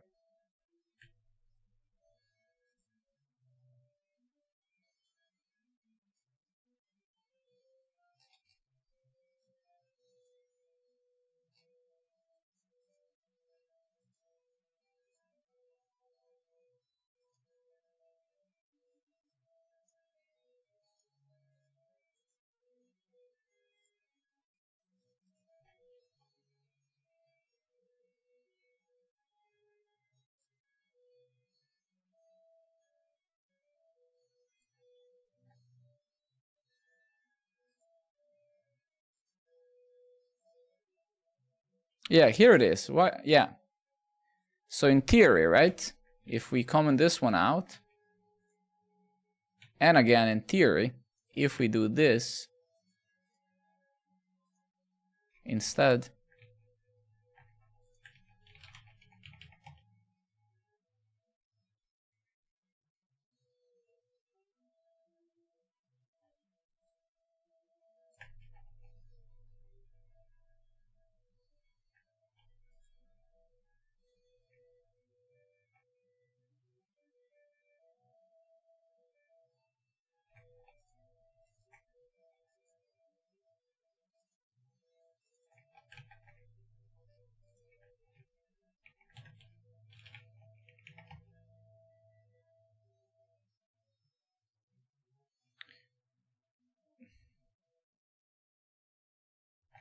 is there something that we need to do with this module now so our actual main project realizes that we changed it? I think there is, right? But this is also CJS, and which maybe should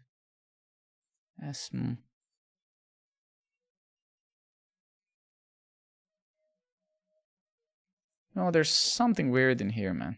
No, not really, right? What the hell is happening? Wait a minute. No, I think I edited both of them. So right now we're in the ESM folder, right? So this is the definition files, right? Yeah.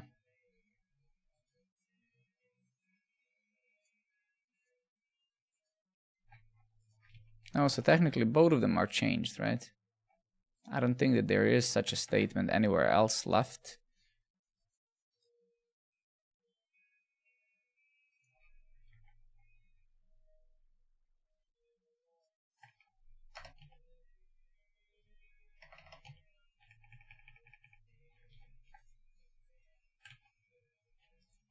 How come, man, it's not finding it in here? What the hell is happening?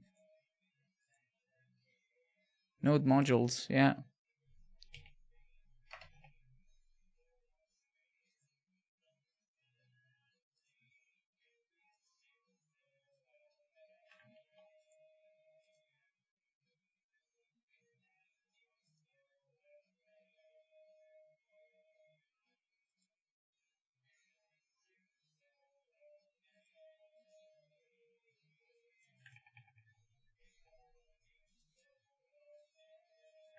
Yeah, man, what a bummer. I mean, shit, dude. Like, it really sucks. I mean, had such a nice flow with this, and then, I mean, you know, who would have thought that we're gonna stumble upon this really annoying, like, I don't know, man. Are you kidding me? So annoying, dude. Like,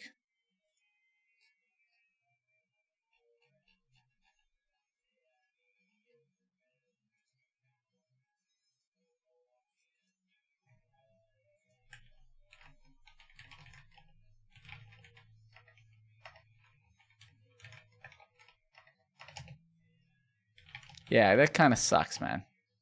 Yeah, it really does. And I don't know how can we get around this now, because it's such a weird issue. Such a weird issue, man.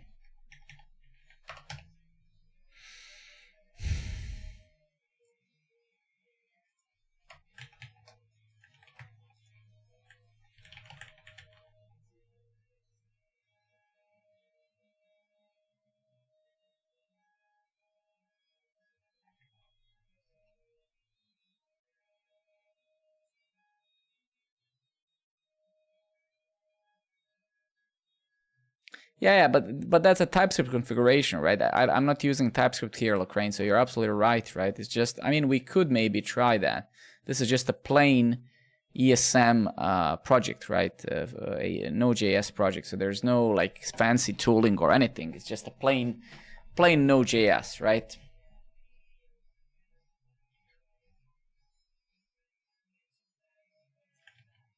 Shouldn't be using, no, I don't think so, no. But let's see what this is.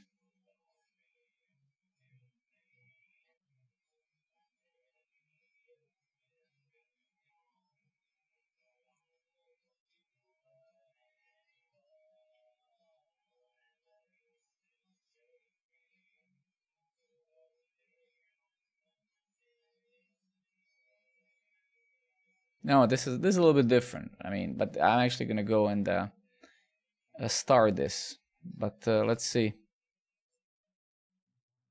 Yeah, this is just TensorFlow, right? So this is not what we, this is not the only thing we want, I guess, right? This is what I did.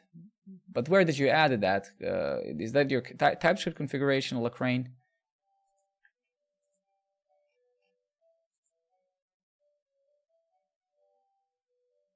Where is that example? I mean, that's amazing if they do. Oh, interesting. Huh. Okay, maybe that's it. Yeah. Maybe that's it, right? Let's try this. I mean, shit. Maybe that's it. Maybe that's what we need to do. No, Lacrane is using TypeScript. This project is written in JavaScript, right? So we're not using. I'm not going to switch this to TypeScript yet, right? So that is the difference, Lacrane. This is our API is written in JavaScript, right? Okay, let's try this. I mean, thanks for sharing this. Maybe this is gonna help us. Who knows? Let's try. Let's give it a shot. That's a great suggestion. Let's give it a shot. But I don't. Yeah. Okay. Let's try.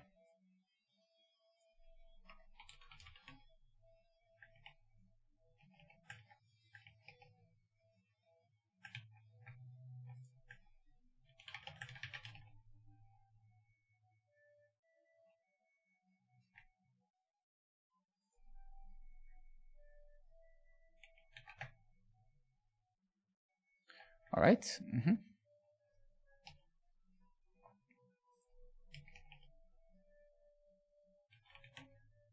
Even random. Hey there.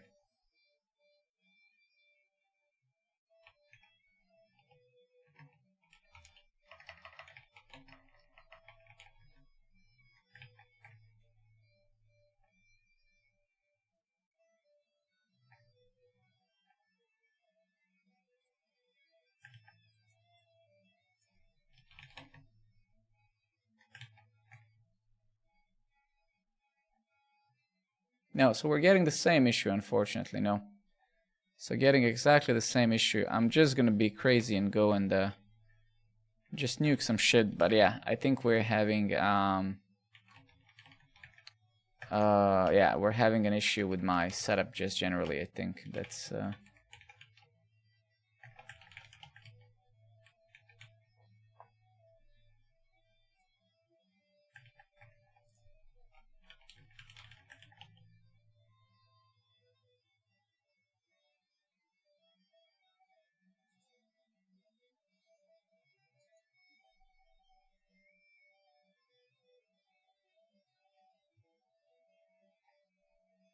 and I mean, I'm literally following now the example, right? That they have their official example. This is the example, right? So so we're having exactly the same issue, right? As before. There's really no difference right now. Getting the same issue. Yeah, not safe for work, exactly.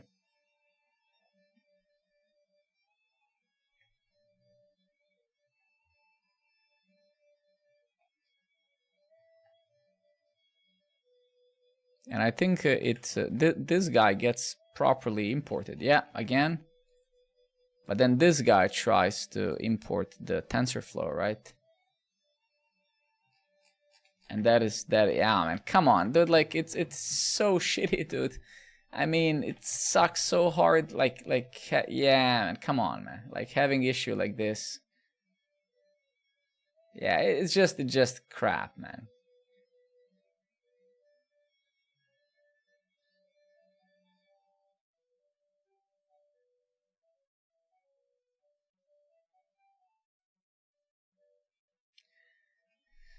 I mean, yeah, yeah, that's what it is. We can't really use this. We need to let's make a simple microservice for this.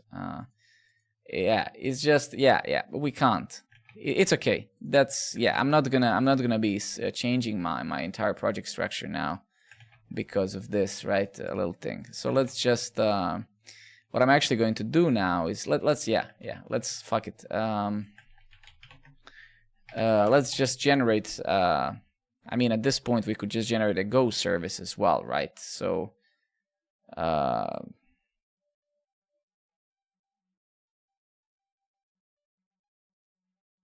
what is this?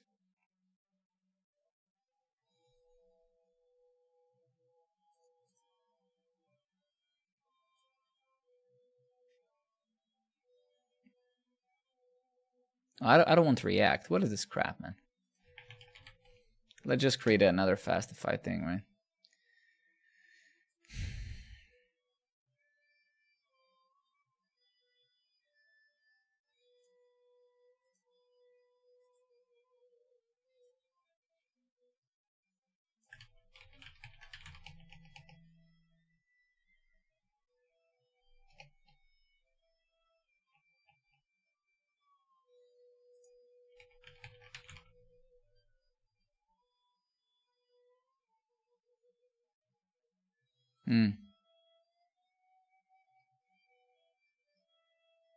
All right.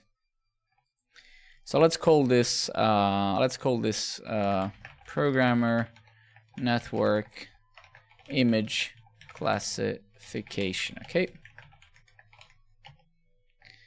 And let's do git init pm.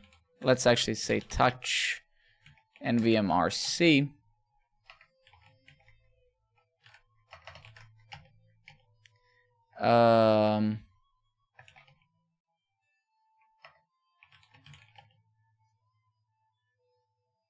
Yeah, but let's I don't wanna let's just screw it. Let's just make this a different microservice anyway, regardless of that.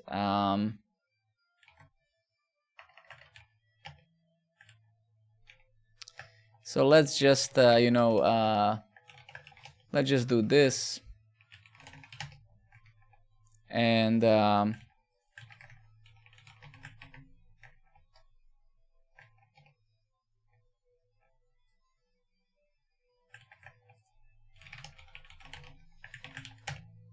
this, right?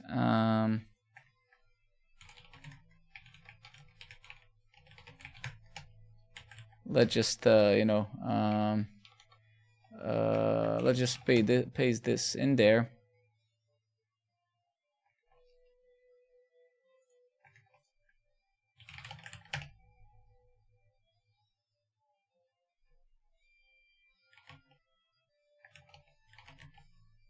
Why am I opening Vim, man? Jesus Christ, dude.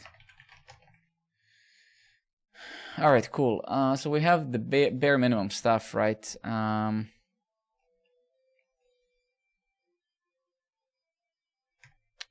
just change one thing. So here we're gonna, because I'm using the latest version of Node 22, Node.js now supports watch by default, so you no longer need nodemon or any basically hot reloading, if I may put it that way. Okay. What the fuck, man? Are you kidding me? What? So weird, man. What happened?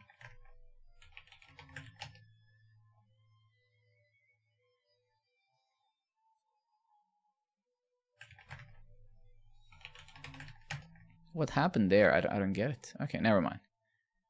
All right, cool. Okay, and then let's grab their example from here, just as a, let's call it what they're calling it. Let's call it index.ts, and let's just smack this in there.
I mean, this is a pretty terrible starting setup that they're providing the documentation. I mean, this is honestly, yeah, this is pretty tragic if you ask me. Seriously, like, I mean, we should probably either contribute to this. Like, is this really that terrible?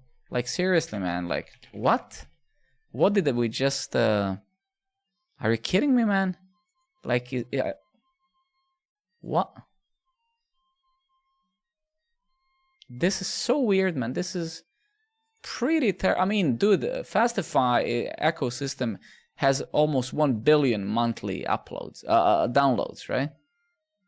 What the fuck, man? Like, really, like, I mean, it's,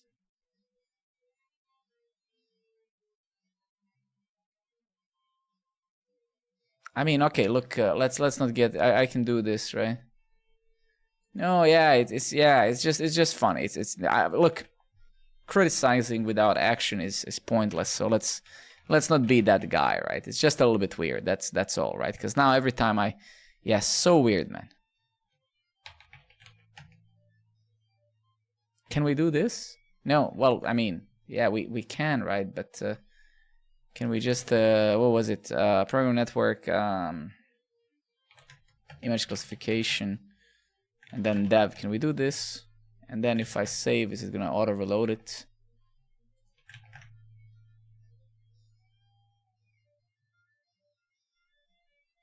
There's a video. There's a quick video on that. Shit. Wasn't there a video on my terminal thing? Wow.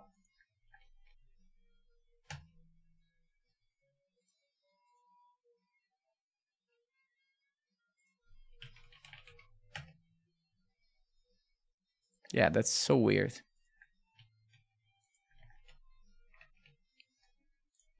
Okay, so fuck it. It doesn't really matter, right? Let me just try to reproduce. I just want to finish the feature, man. My pleasure, man. Enjoy. I just want to finish this feature, dude. That's really all I want to do.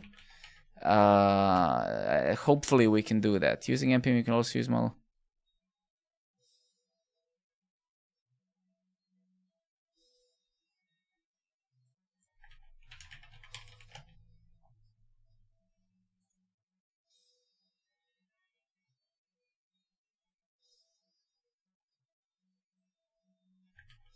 But was that maybe an issue? Yeah.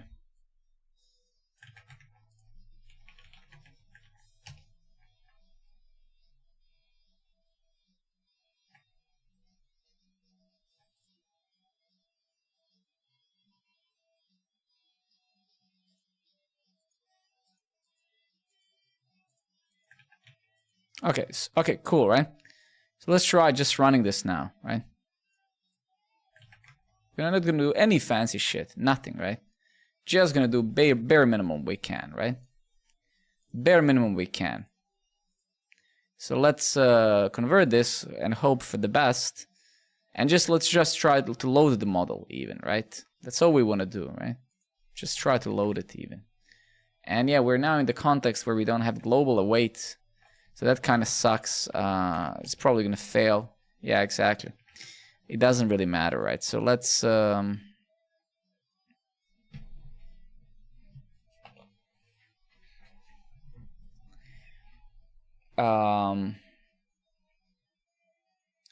how am I doing it here in my API, right? Let's see. Well, let me change the music a bit. Give me 2 seconds.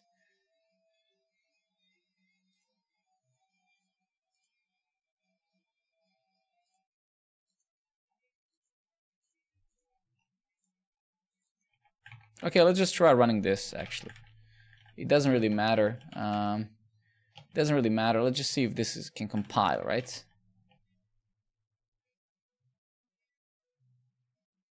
The fuck, man. Is it maybe because we're also forgetting to wait?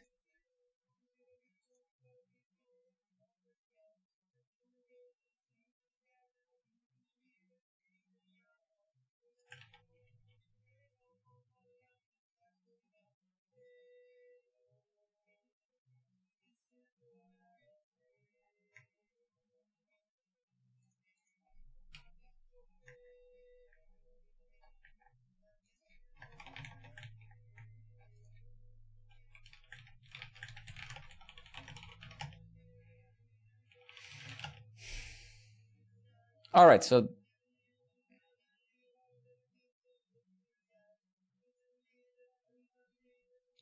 hi, it looks like you're running TensorFlow in Node to speed things up dramatically. Install our Node backend. Visit GitHub TensorFlow nodejs, right?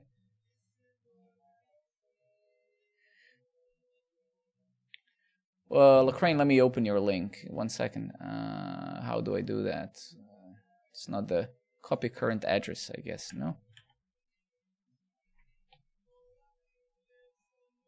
Oh, cool. I can actually do this. Nice.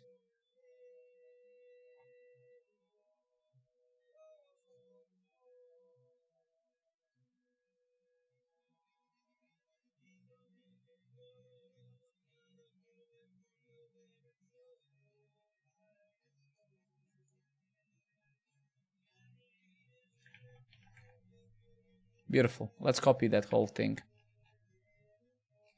Well, actually, we can't replace everything, but that doesn't matter. Let's just do it like this.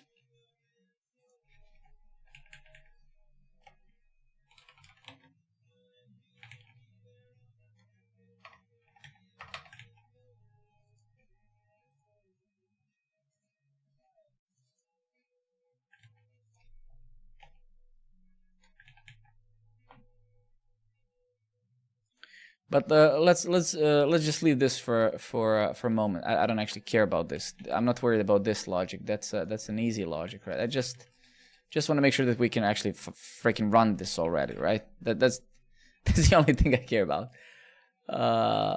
So once we can do that, then it's an easy thing, right? So let's just say here const model is await load model, right?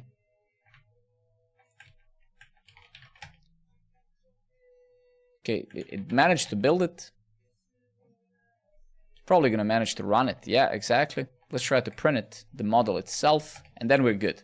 Then we're great. We're gonna just hack something that hopefully works. Yeah, shit.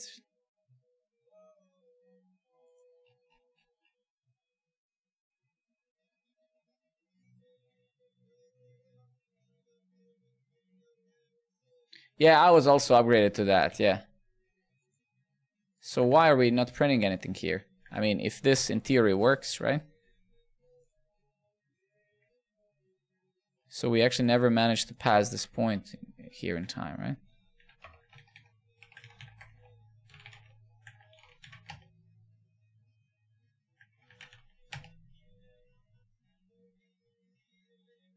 Okay, so now it works. Okay, it just didn't. Okay, so that's great. That's awesome, right? Super.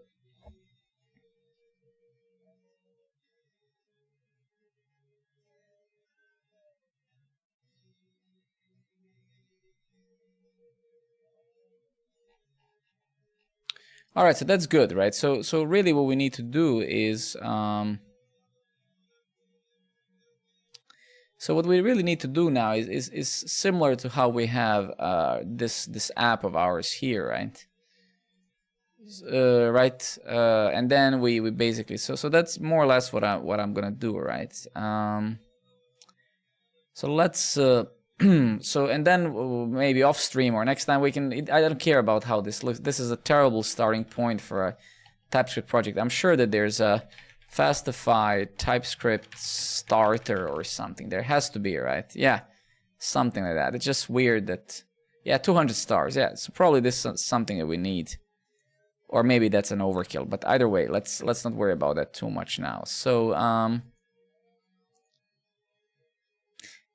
yeah, so let's just do what I'm doing in our main basically project, right? So we're gonna do we're gonna remove most of this crap, right? Because we don't need it here. We'll get rid of all of this logging for Prometheus and Grafana and all of this stuff, AJV, but all of this. We just need a simple instance, right? Fastify instance, and then we're gonna return it. We'll nuke all of this. We just need to import Fastify. Can I have some formatter running here?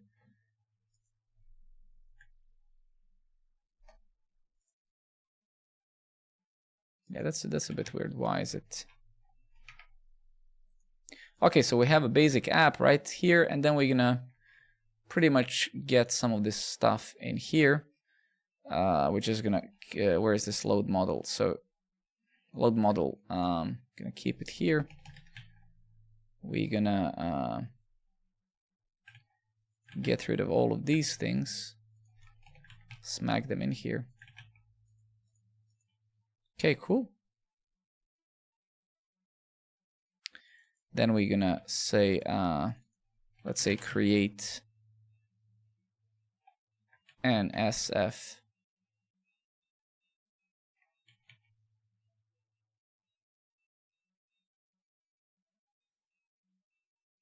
I'm using the latest node, yes. Kratos, good evening, buddy. Thank you for coming, and I appreciate that, dude.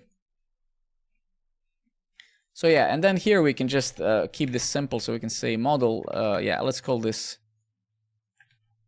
let's name it like this. I'm gonna, because I want it. And then here we can say app.decorate, and I'm gonna do this, right? But we don't actually have to decorate, because, right? Yeah, I actually don't have to decorate anything, right? Do I still have the Locrane's link opened? No. Okay, so let's just leave this code because we're probably gonna need it.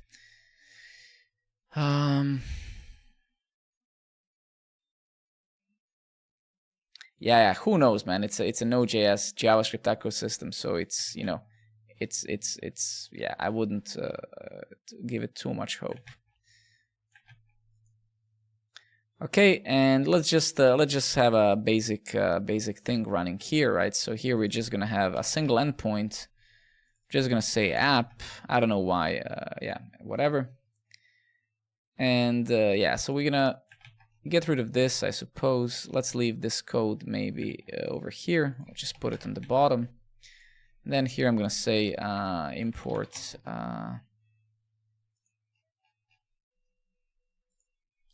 build from yeah, that's a little bit weird. Let's call this app. Export app, right? We can't. Let's call this application.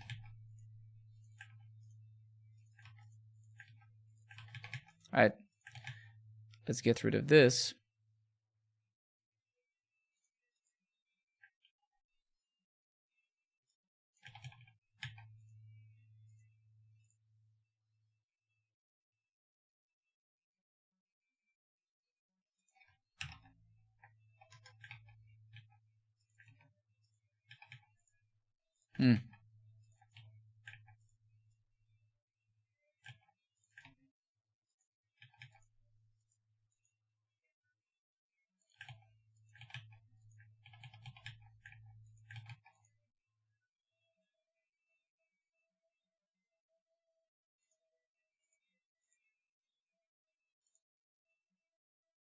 Oh yeah, I see. I remember. Okay, okay.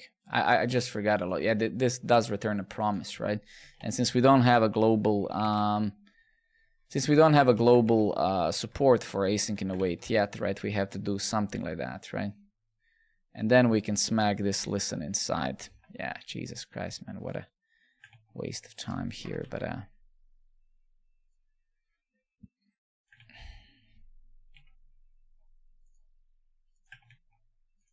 yeah, it's fine now. We have it. It's just a little bit of a bumper, something that I didn't expect we're gonna be spending our time on today, right?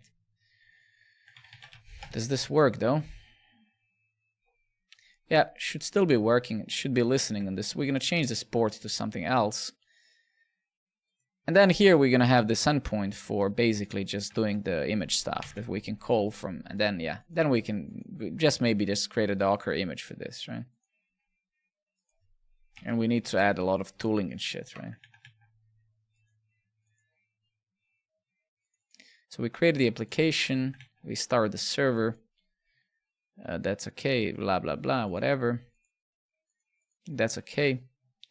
We don't really need to decorate anything because we're literally going to have a single endpoint in here. Alex, what do you think about game development? I would not suggest it as a career path because it's a tough industry. So if you're really passionate, if you're very creative, if you really want to do that, absolutely go with it. Don't let me discourage you, but it's a very tough industry. It's a very tough industry, and from all the industries, it's probably the toughest one to get a job. And it might not be actually as fun as you might think. The biggest problem of programming in general is that once you get the patterns of a specific subdomain you're working in, then it becomes repetitive crap all over the place. In game development, you would be dealing with, you know, gravity and object collision and making GIFs and JPEGs and PNGs move on the screen, right? Etc. etc. You would be dealing with the main game loop and stuff, and but again, of course, it's of course something that yeah, if you wish, yeah, I mean, of course you can go with.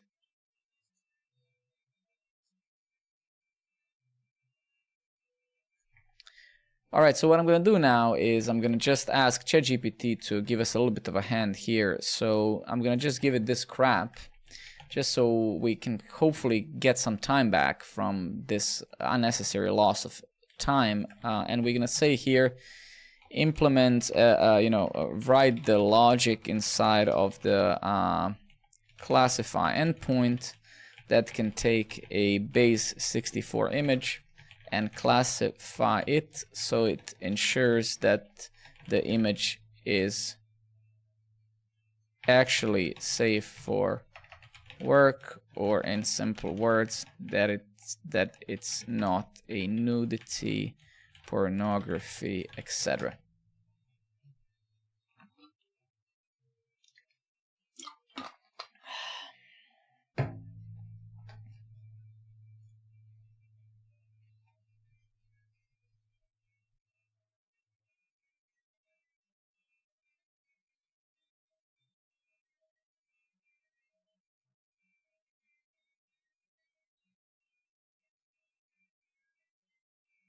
Daddy, hey daddy. Thanks for sending a message, man. Okay, but before we copy paste this, let's see what it did. You will need a library that can convert an image from base64 string to tensor. This pseudocode uses some image tensor. You could consider using TensorFlow.js utility functions or any other library that can handle this conversion.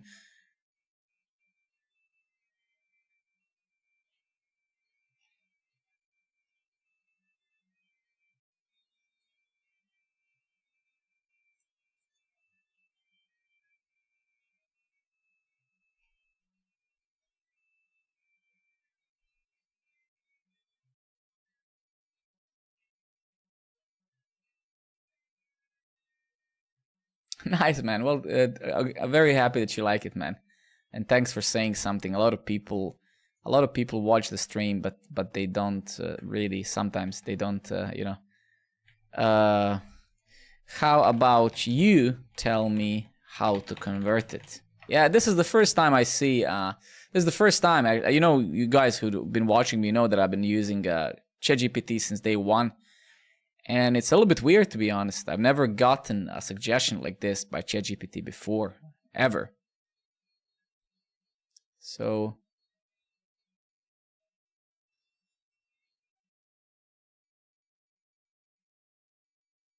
yeah, I mean, look, again, let's not become too spoiled, right? It is, as I always say, a miracle, right? The key that you get, okay, I see. Screw it now. That's what it is. It's just a little bit weird. That's all. It doesn't matter. Let's just do it. I have to do it anyway to understand what I did anyway, right? So it's okay.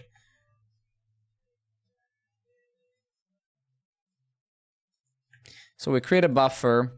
We decode the image. So we create the tensor, whatever that is.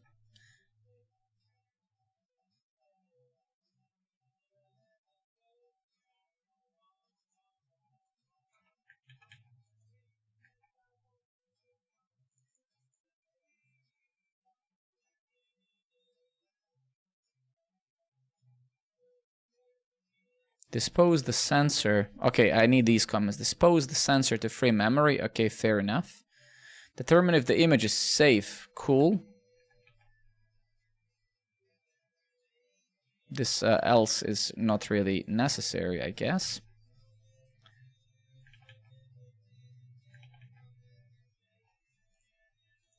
Let's just tell it to fix this, and then we're good. Then we can start actually calling this from our API as if it was a microservice. We'll just run it. We'll just as it's running now locally. We'll just call this and etc. etc.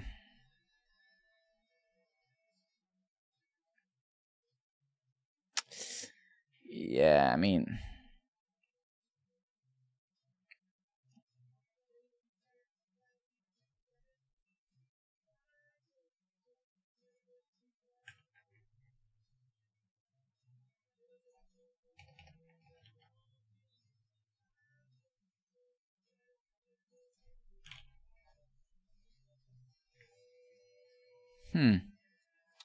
Yeah, let's see. But I think this fella is slightly hallucinating here.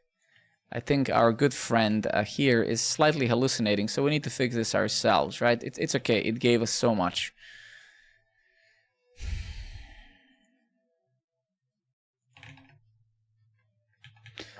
So let's try to cast this, and let's just hope that this, in fact, is just a type issue.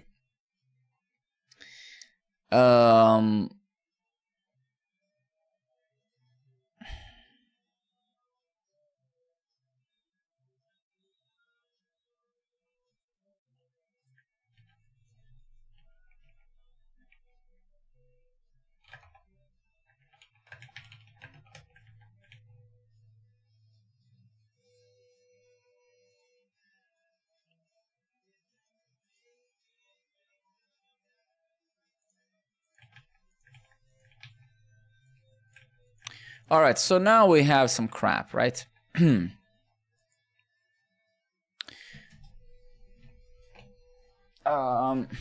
now we have an endpoint, right?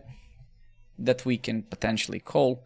Let's just put a right, and we'll try that in a moment. Let's go over here and let's set this on port 511. That's just, I don't know. That's just what came to my mind.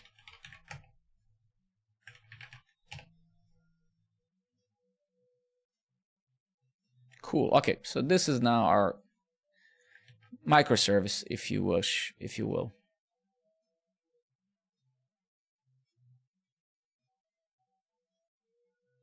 And before we start calling it from the other place, let's not get ahead of ourselves, right? So let's go and we can either use curl or we can just install Postman or something, right? Just so maybe it's a little bit easier for us to develop. So let's install Postman. And yeah, let's test it with Postman. I think we'll have to log in because that's what Postman probably will want. Let's say new HTTP request. We're going to say post to this. We're going to say body is going to be raw. And then we basically, the body is the image itself, if we are to trust what we have here, classify. So we're going to have to call slash. We have no kind of, so it should literally be like this, slash classify.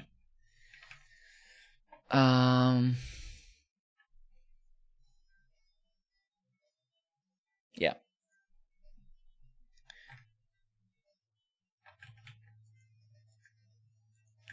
Then we can run our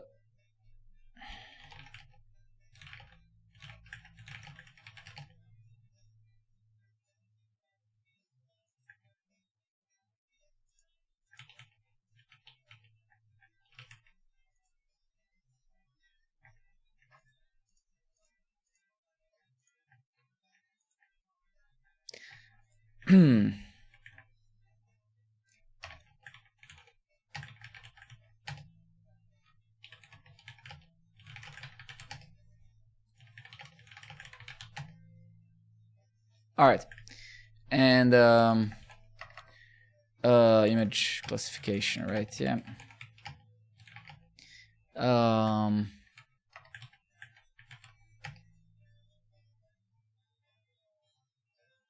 So why did I run my front end? You might be wondering, right? Well, I ran it because I need to get some base64 image that we can just try uploading, hitting that and testing it. So what I'm going to do, I'm going to go here and I'm just going to do this again. And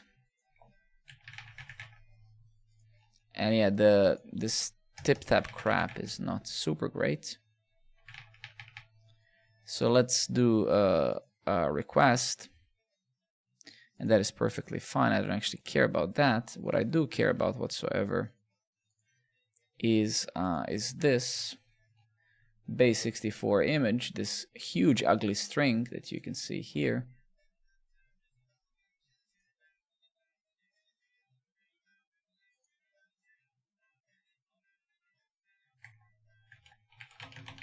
Is there something online that we can just, yeah.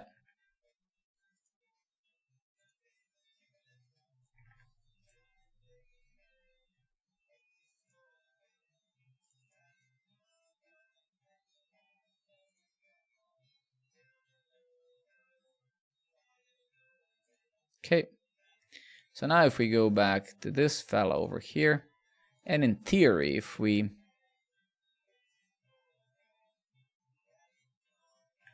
paste this crap in here,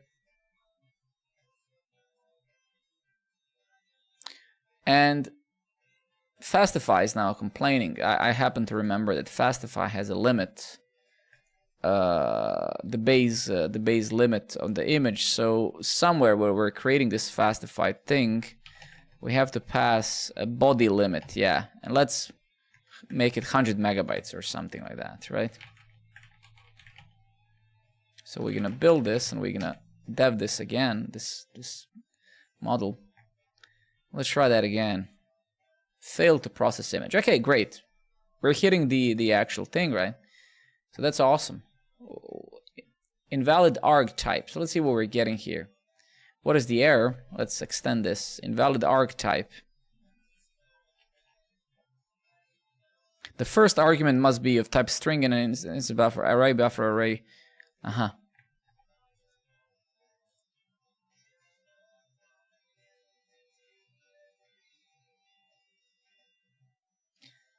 Okay, I see what's happening. Because, yeah, okay, this is happening, right?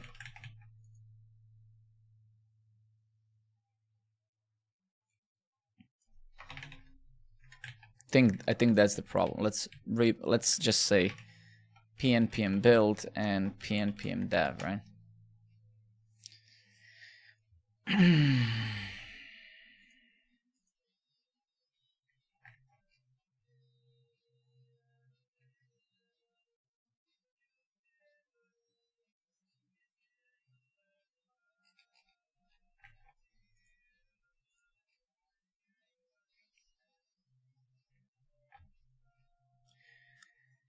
Expected image BMP, JPEG, PNG, blah, got unsupported image type, but get image type.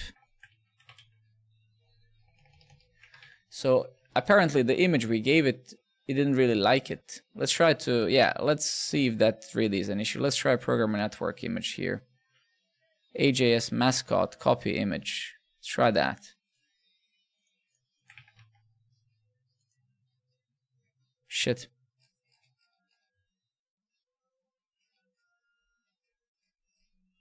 Yeah, maybe we are missing the headers. Maybe, yeah, you're probably right, right? Yeah, but I don't, yeah, that is the thing now, right? We didn't know, right? Because let's try to print the buffer, right? Sent as a file, yeah, I don't think so. I don't think so. Because we are expecting a string here, not a file blob, right? So I don't think that's the problem, no. We're not expecting form data, because then we would need some multi-part library or whatever for that. So I don't think that's an issue. Because let's see if we are actually getting a buffer. Yeah. So you can see we are in fact getting a buffer there. And if we actually also print this image, we'll probably notice that we are getting a base64 thing, right?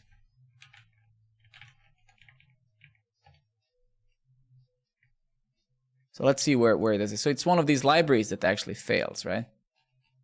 Yeah, you can see. So that's good. So we are actually getting the string. So this is correct, and this is also correct, right? So that's all correct. I think we fail. Let's try image. This is most likely where we fail, right? Yeah, I would like to think so. Yeah, I would like to think so. I hope so. But I cannot guarantee that, of course. I've never seen that side before.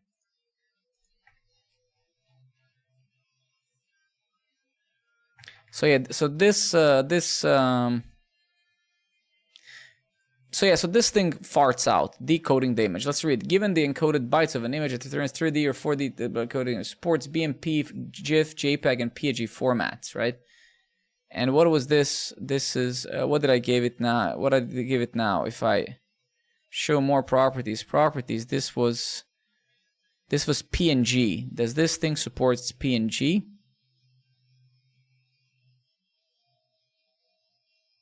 Yeah, it does, right? So in theory, it should have worked.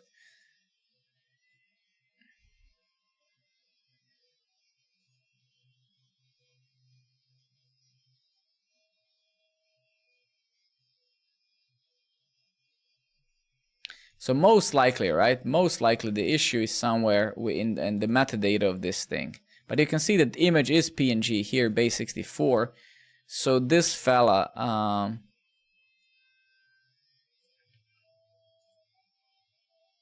let's just ask a very stupid question. Let's just go to ChatGPT again. I need to ensure that this produces a PNG. Let's just focus on a single format. Just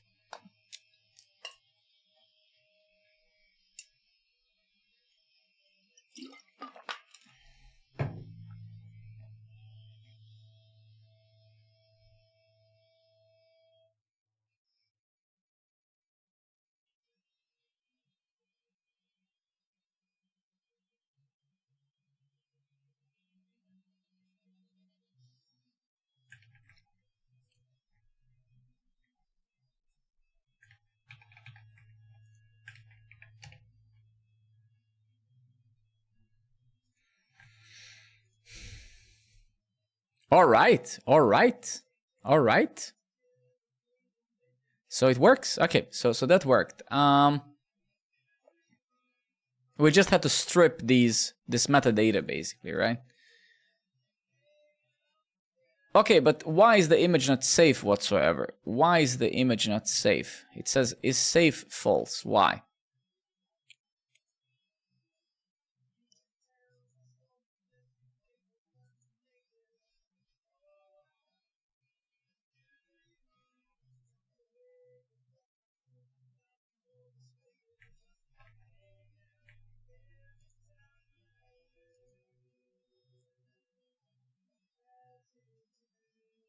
So well, the classification basically is wrong, right?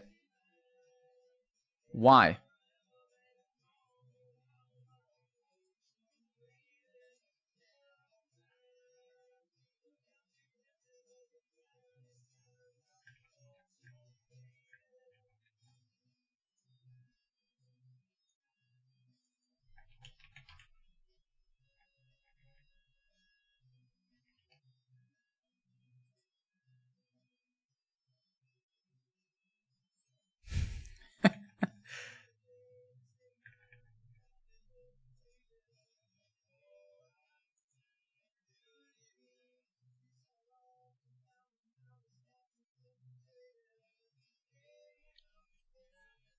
The thing is, I'm working with base64 because we're gonna need the base64 anyway, and because if we choose a binary format or any other format, then we have to set the multi-part parser and stuff like that, and I just don't want to do that extra work, right? So the easiest way is to just paste the string in here, right?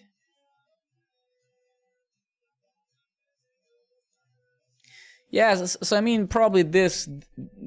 I mean, yeah, I mean, actually, yes. I think it's just that this statement, right, is wrong, right?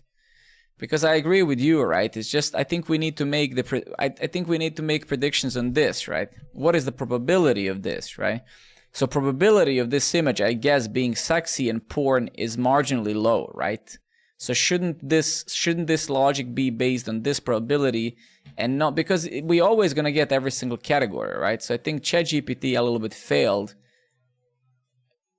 It failed basically by providing these, right? So there probably has to be a way to yeah, so I think actually this works, right? I just think that the way that ChatGPT wrote this logic is inaccurate. That's all. Good wins word. I think. I mean, I just created another Fastify app for it.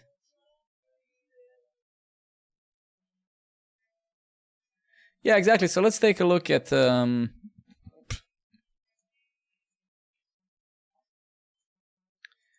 Let's take a look at this guy, right?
I mean, okay.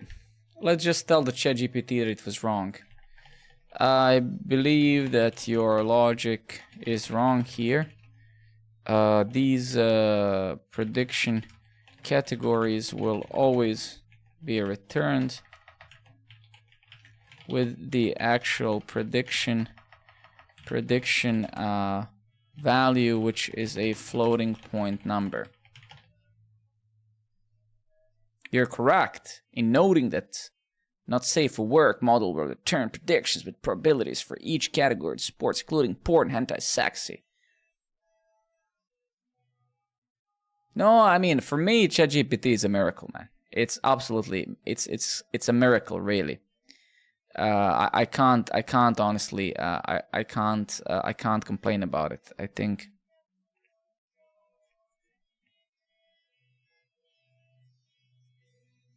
So I think this would to some degree be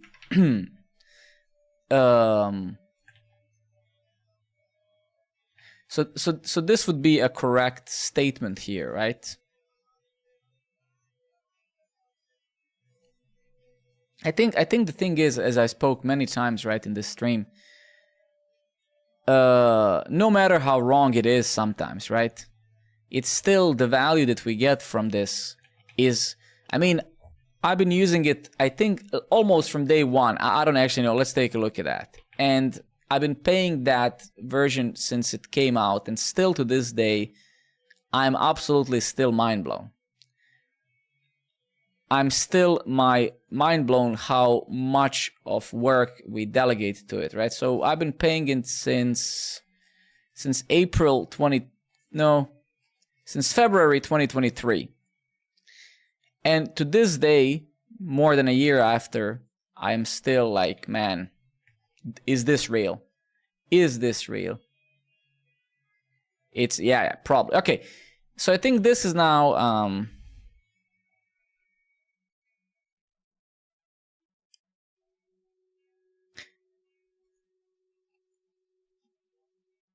I think this is now correct. And this threshold, right, is what are we, this threshold represents what are we willing to take as safe or not safe, right?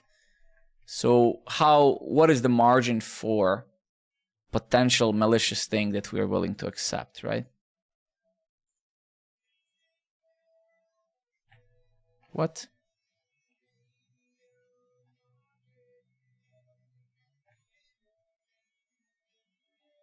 Oh, did I change this by accident? Yeah.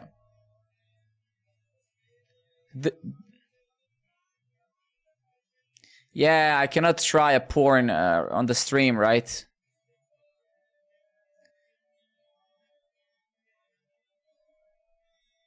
So yeah, so kind of, yeah. So what I actually got rid of here was, in fact, yeah, exactly, right. So this would be, yeah, this would be correct. Sorry, I removed a little bit too much. So yeah, in theory now, this should in fact now return true, that it's safe, right? And safe true because it's neither of the categories, and the category that this in fact belongs to is these two, right? Neutral and drawing, right? But we, instead of uploading porn, right? Let me go to my Midjourney and let's try to find an actual drawing and see how well it's gonna, because obviously we're not gonna be showing porn on the stream. But what we can do, we can use something else, right? Hand-drawn porn.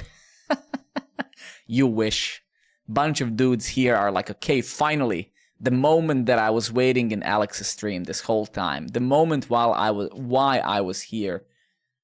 Finally, okay. These are my Midjourney things that I, right?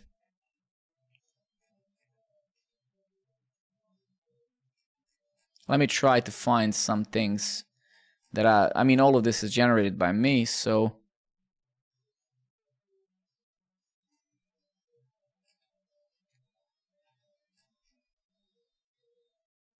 Okay, let's try this, right? So we're gonna download this. We're gonna go and say what image to base64. We're gonna use the same encoder that we used, right? We're gonna drag this bad boy. It's a huge image. It's 900 kilobytes, right? Copy image. And we're gonna go to this bad boy here again. We're gonna go to the body. We'll do this and then try it.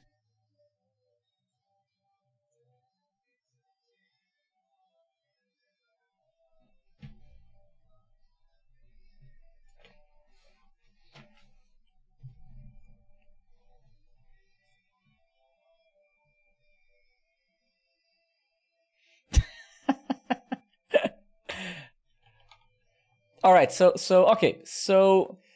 okay, I mean, look, I don't know what the drawing is. Based on this guy, I don't know what, so this is the image we uploaded. So this is the image we just uploaded, right? Neutral drawing is this, right? So it's more neutral than it's drawing, right? I suppose, based on this.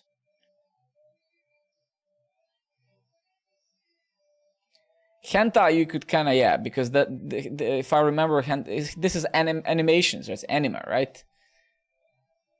So it was very accurate in its assessment that it's definitely not a sexy or porn, right? So that's good.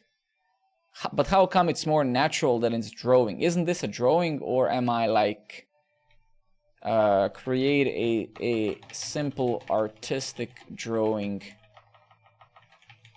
of a bird?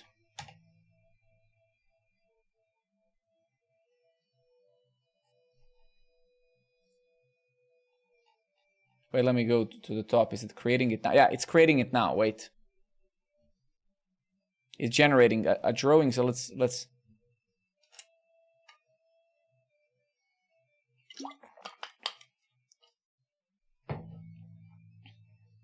yeah, let's generate a drawing and then we see.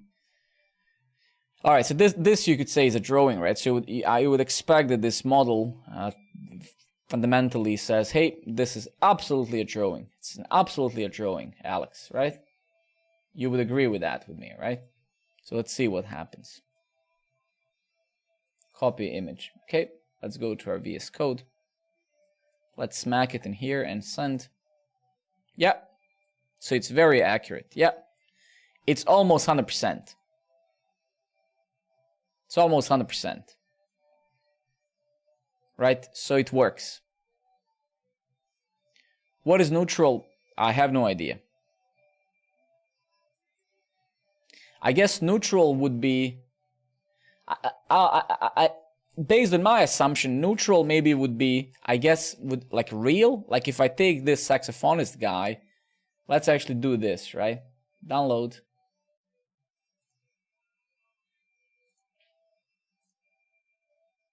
Is it this one? Yeah. So if we take this guy and smack it right there, base64 encode it, file too big, shit.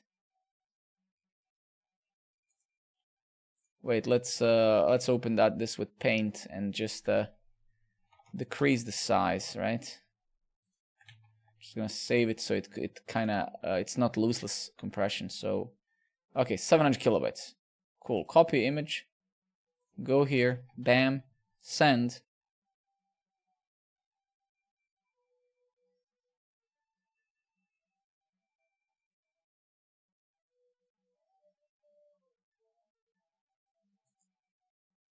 I mean, look, overall, we're good. So this works. So we have this, we're not going to round this up today because it's getting late here and I need to go to bed, need to go to work tomorrow. But you could say that we have a micro service, right? And we will deploy this as part of our infrastructure, literally just a single endpoint like this. Now,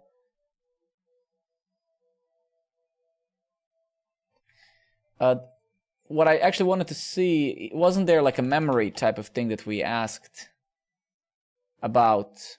There was a way, there was some method, something that could tell us how much memory we're using. Yeah, here, right? Yeah, here, TF memory. But we're not using this TF reference anywhere, so...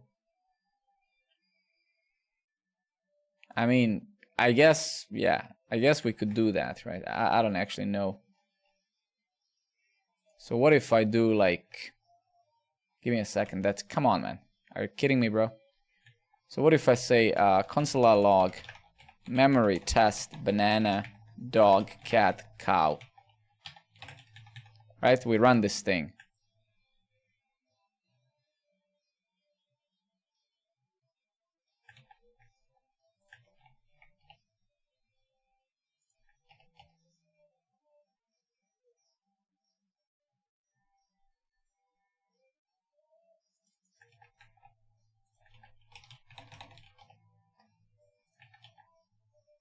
So 10 megabytes basically. So what we just executed is using 10 megabytes of memory.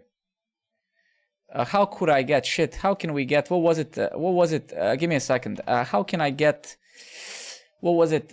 Process.pid, right? Yeah. So if we get a PID of this, and then let's do a test, right? So if I do this, so this is the PID, right? So in theory, task manager. Can I search by PID, right? Yeah.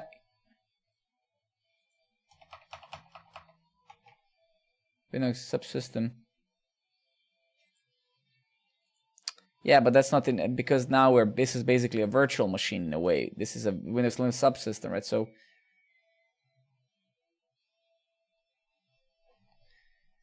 I mean, so yeah, so it's fine, right? Because if we are to trust that this is the actual PID, process ID,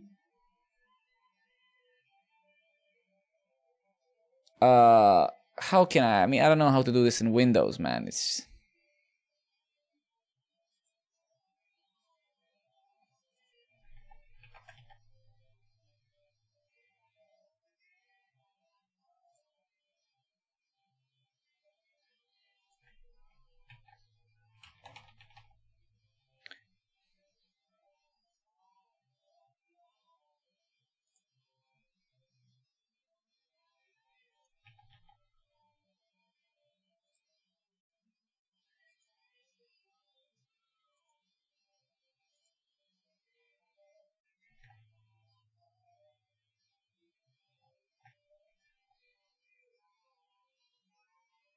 yeah, I mean, I'm not seeing it here because I mean, it's yeah, okay. I ignore me because we are basically looking at the wrong place, right? In theory, how can I wait, Ubuntu check memory by usage by process ID, right?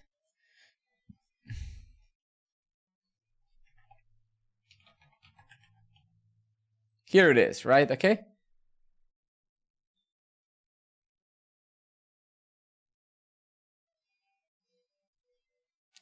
So 15 megabytes if we're to trust this, right?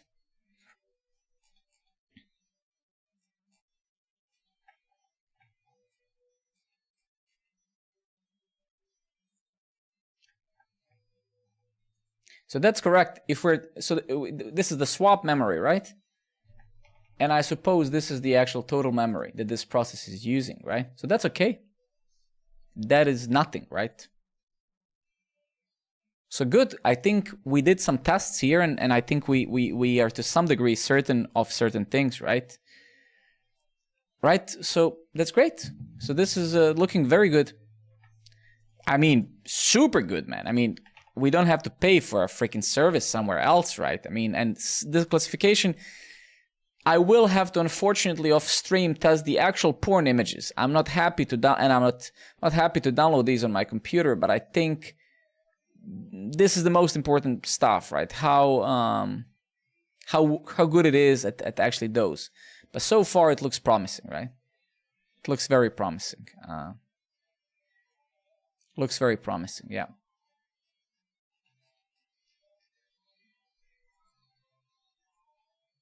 Did I not like, and I hope people can sign up, did I not like pin this? Don't we have like a pin for, oh man, come on. Why do I keep...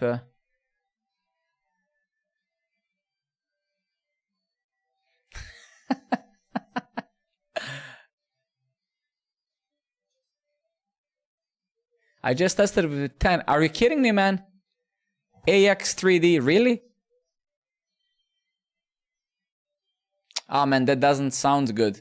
I mean, it's really? So 70% inaccuracy, basically, right? Oh fuck, man, that's not good. That's not good if it's true. But also keep in mind that we're loading the default model here, right? So we still haven't gotten to the part of researching the rest. Because keep in mind that in this mini app that we just wrote right here, when we are loading the model, we're basically loading the default one. So maybe there's a better model for image recognition, right? Because the model, the accuracy of this is going to be as good as the model that it was, the data that they gave it to train it on, right? So I think most likely, I'm sure that if we actually, let's go to ChatGPT, right, and say, what is the best model that I can load to prevent nude porn? There has to be something.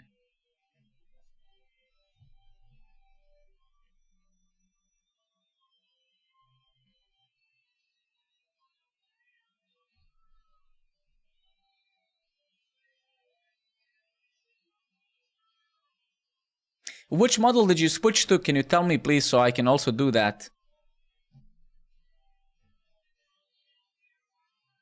I mean, of course, like somebody said, we could just train the model, but I mean, there's a certain path towards which.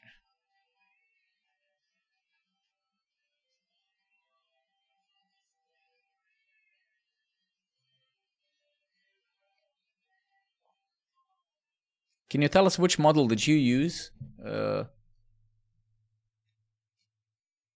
Yeah, I'm sure there has to be. There has to be, right? I'm almost certain there has to be. It would be highly unexpected, honestly, if there isn't, right? That's just my take, right?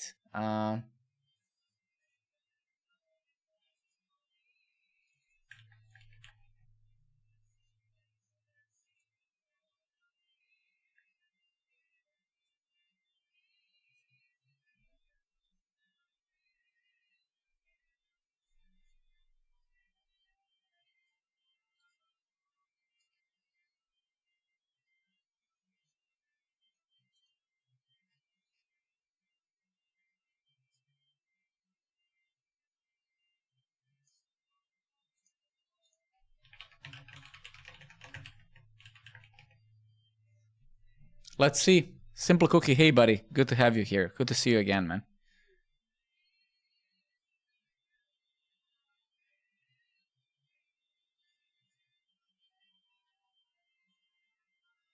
The question though is, can we just, fuck that.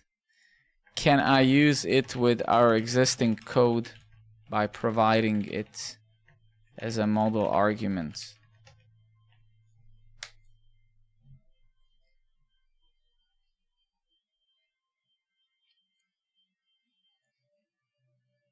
Yeah, I'm not gonna do that. No, I already see. No, so yeah. I mean, and why is it, man? Why is this guy? This guy is hallucinating so much, man. Why is it writing Python suddenly? It's okay.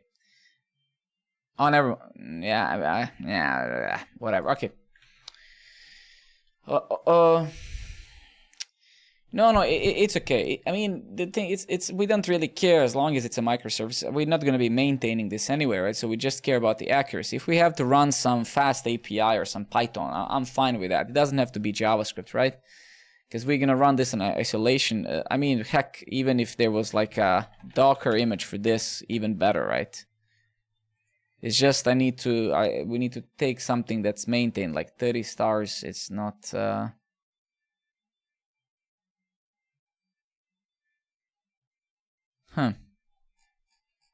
All right. What if I would download this picture, for example, and then just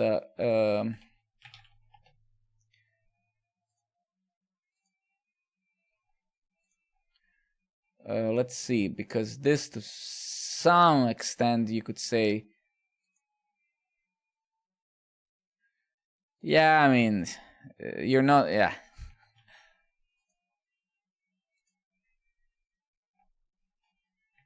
Oh, what happened here? Did I like change something? Oh, maybe the image format is not correct. I mean, look, it's fine, right? I mean, it's good. I mean, I've never worked with these services like this, to be very frank with you. So this is awesome. Like, super happy to learn something new. And then we have to kind of play with it. It's like some of you have tried it. Obviously, you're not sharing the screen to 50 other people, or I don't know how many of you watch, but so you can actually try it out. But yeah, but we're gonna end up with the microservice like this. For start, I'm just gonna host it as part of the just dedicated setup we have, and then eventually, if we ever get to the point where we need, you know, some image processing and stuff, we can get a better dedicated machine that with certain hardware that supports that a little bit better. Right? For now, I'm sure this is more than enough.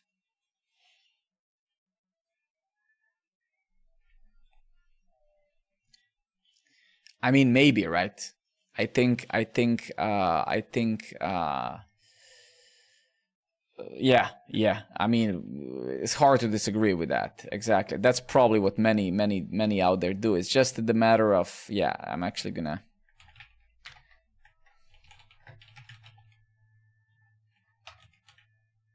No, let's actually do like, let's just save some of this research, then we're gonna continue, right? Exactly, yeah, you're absolutely right. So let's maybe write that as a note. Maybe try using multiple different models. Yeah, that's a very good idea, yeah. Because this is very important, right? It's very important that we prevent people to upload that sort of stuff, right?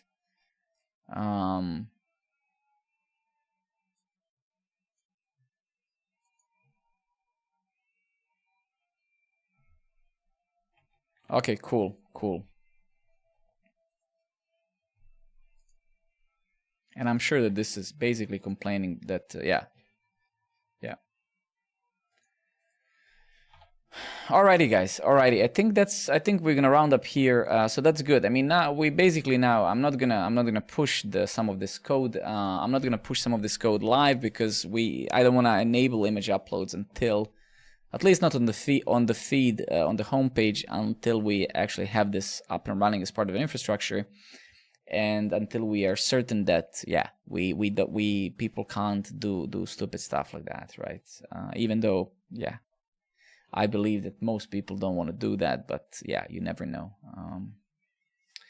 Any interesting remarks, anything that you guys want to discuss before I round off? Now is the good time. If anybody has a question of any sort or whatever, please share it. Yeah.